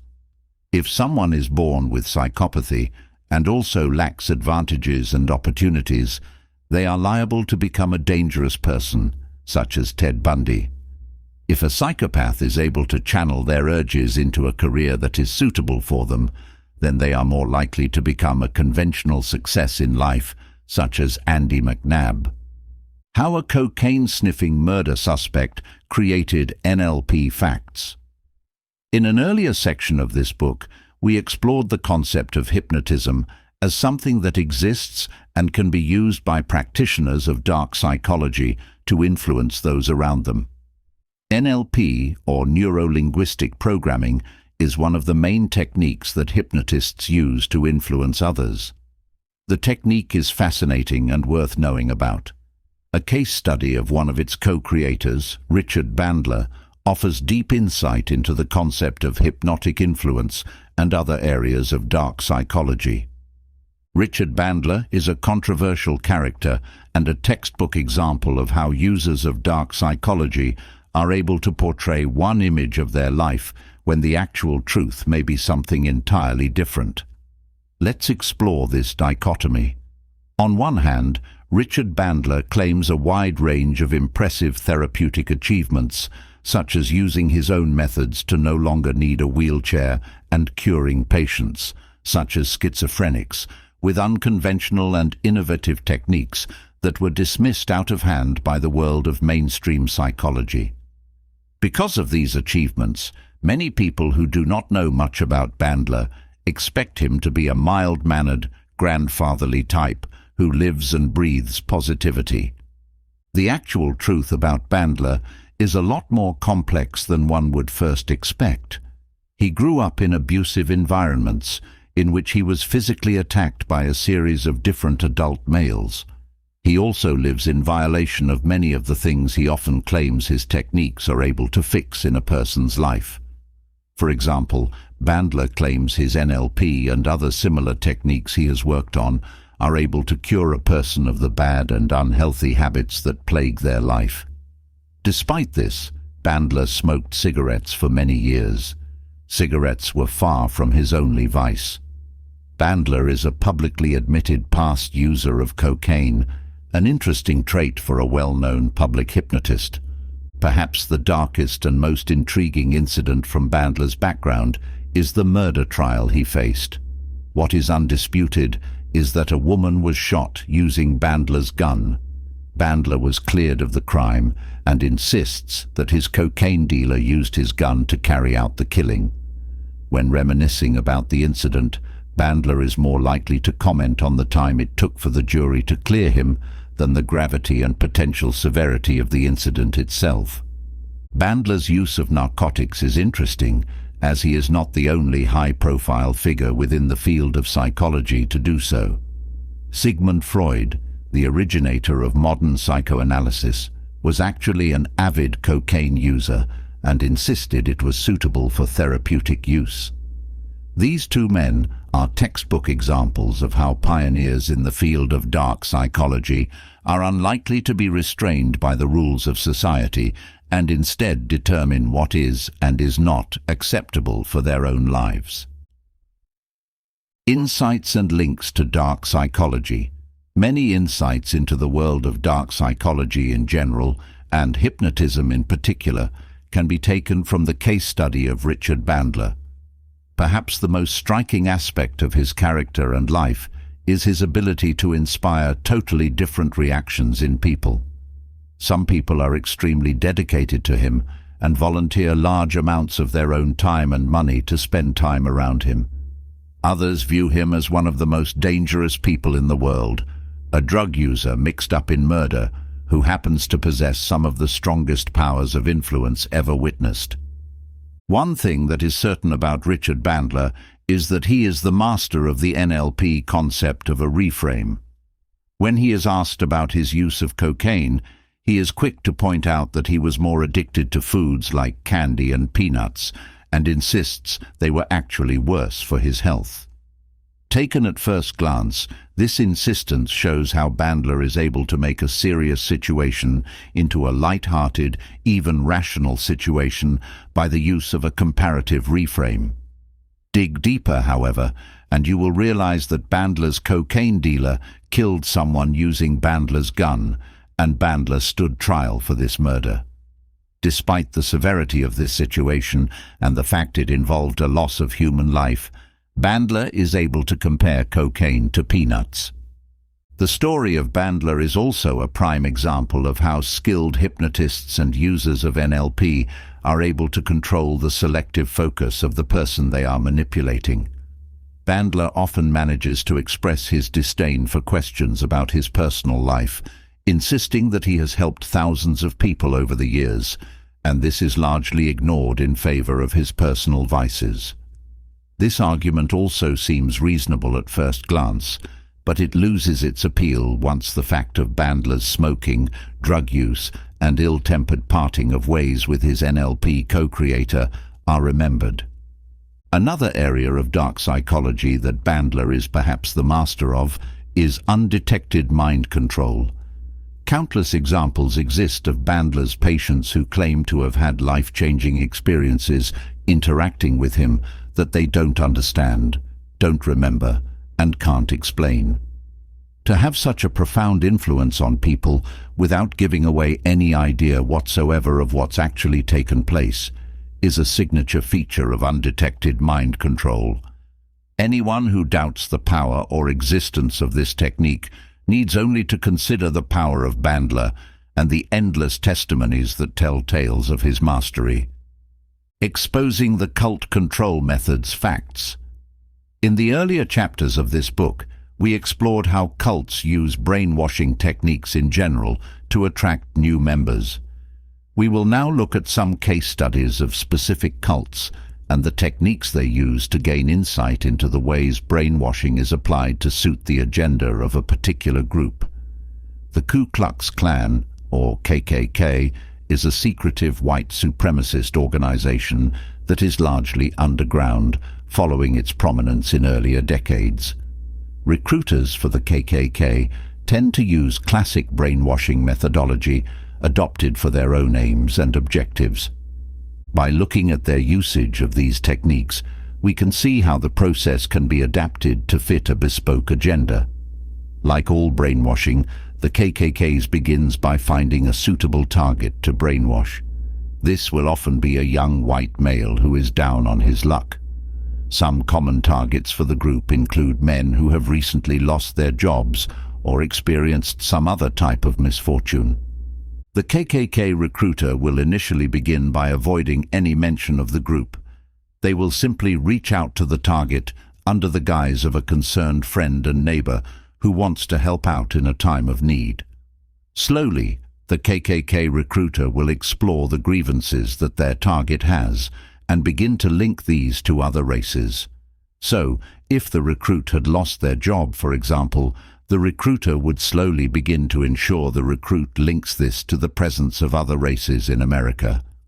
Over time, the KKK recruiter will begin to explore overtly racist ideas with the recruit, but always cloaked under the guise of promoting white brotherhood and standing up for our own people. Depending on how the recruit responds to such concepts and whether the recruiter feels they will be a suitable and trusted member of the Klan, they may gradually receive an invitation to attend some Klan events, meet other members, and find out if the organization is something that is right for them. These earliest exposures are likely to be low-key social events, such as BBQs. This lures in the new recruit before they ever see something as extreme as a cross-burning ceremony. The KKK recruitment process is a clear example of how cults and extremist political groups are often similar in nature, particularly in the way they use brainwashing to attract new recruits. Jonestown, the People's Temple. The People's Temple in Jonestown was another example of how cults often have a mystical dimension that attracts followers and causes them to carry out extreme acts. Jim Jones was a charismatic cult leader who managed to amass land, power, and influence to a terrifying extent. Just as the KKK blurs the lines between a cult, political group, and terrorist organization, Jonestown was a group that featured a mixture of extreme left-wing politics, messianic obedience to Jones, and vague spiritual notions such as suicide and reincarnation. The methods of Jim Jones are yet another testament to the power of graduality in the brainwashing process. Jones would initially gain the interest of potential recruits by exploring what seemed like rational political ideas and judging their support for alternative concepts, such as the Soviet system. Initiates to the organization slowly surrendered their sanity and freedom, leading up to the shocking final act in the group's demise. Jonestown ended in mass suicide. After imploring his followers to carry out a political assassination, Jones led his organization in a mass suicide. Mothers administered poisoned Kool-Aid to their babies, and Jones himself put a bullet through his brain. Jonestown is a clear warning of the extreme danger that dark psychology represents. when paranoid, charismatic leaders are granted autonomy and control over others, and this is mixed with a high level of isolation from wider society, it can lead to unimaginable outcomes, such as the mass poisoning of babies. The case of Patty Hearst. One of the most shocking and famous examples of the power of isolation to influence a person to carry out the aims of a group is the case of Patty Hearst. Hearst grew up in a famous and respected family before being kidnapped by a cultish political fringe group known as the SLA, Symbionese Liberation Army. The kidnapping and subsequent events surrounding Hearst are testimony to the methods of brainwashing in action. During the kidnapping itself, she was violently attacked. After being taken to the headquarters of the SLA, she was kept in total isolation, blindfolded in a closet. This extreme isolation and sensory deprivation continued for a period of time until the SLA began to inform Hearst that she would possibly be killed. Gradually, the group began to allow Hearst to join in with political discussions, and she was eventually given the choice of joining the group. Only after confirming this was her choice was she allowed to remove her blindfold and lay eyes upon her captors. After her allegiance was declared, Hearst began to suffer extreme narcotic and sexual torture in the form of rape and drug use. The eventual outcome of this extreme physical and political brainwashing was the previously respected and respectable Hearst participating in a range of crimes on behalf of the SLA, including documented bank robberies in which she wielded a machine gun and made violent threats toward the public. One of the most interesting aspects of the Hearst case is the empirical evidence of brainwashing's impact that became available following her eventual arrest. Psychiatrists were able to conclusively show that following the brainwashing process, Hearst's IQ had dropped, and this amounted to a state in which she was essentially a zombie. This impact was so extreme that Hearst had her sentence commuted and eventually received a full presidential pardon. Insights and links to dark psychology. The brainwashing techniques of these extremist cults offer an unparalleled glimpse into the use and impact of dark psychology. The KKK case study illustrates how brainwashing recruiters are able to skillfully find a point of weakness in a victim's life and mercilessly exploit this to bend the victim to the group's will. Their methods show how the particular ideological or political motivation behind brainwashing is rarely important. A skilled recruiter will be able to bend a vulnerable victim to almost any perspective, given enough time and patience. Jonestown shows how isolation can lead to utter insanity. Just as modern brainwashers such as ISIS isolate people to the point that they take their own lives for a political cause, Jonestown established the blueprint for this very practice. The eventual endgame of Jim Jones shows how, for controlling cult leaders, the ultimate expression of their power and influence is often the mass deaths of others. The case of Patty Hearst and the SLA shows how brainwashing can take a more forceful and rapid path than the traditional route of graduality. It is a testament to the power of Stockholm Syndrome that Hearst seemed to willingly act according to the interests of her captors, even when she was no longer physically restrained. This is a clear sign that the psychological shackles imposed by a brainwasher are far more powerful than any physical chains could ever be. Conclusion: light at the end of the tunnel. What we've learned: you now have a map of the most dangerous minds to ever have existed. You know the principles that underpin the world of dark psychology. You know how these principles are applied and modified to different situations. You are able to recognize the traits of the people most likely to be seeking to exert their dark psychological powers over you. Clear case studies have offered insight into the outer limits of dark psychology and the way it has been applied throughout human history. Shield or sword? Every reader of this book will have had a slightly different experience. Did you get the sense of learning powerful defensive tactics and ideas you could use to protect yourself and your loved ones from the evil of the world? Or was your experience a little darker, a little more exciting? Perhaps you feel you now have a valuable secret weapon you can use to get ahead in the world. Whatever your experience has been, you now know the reality of life. There is no going back. This book can be considered a rule book for the true game of life. Whichever way you want to play is entirely up to you. Thanks for watching. Don't forget to subscribe, like, and share.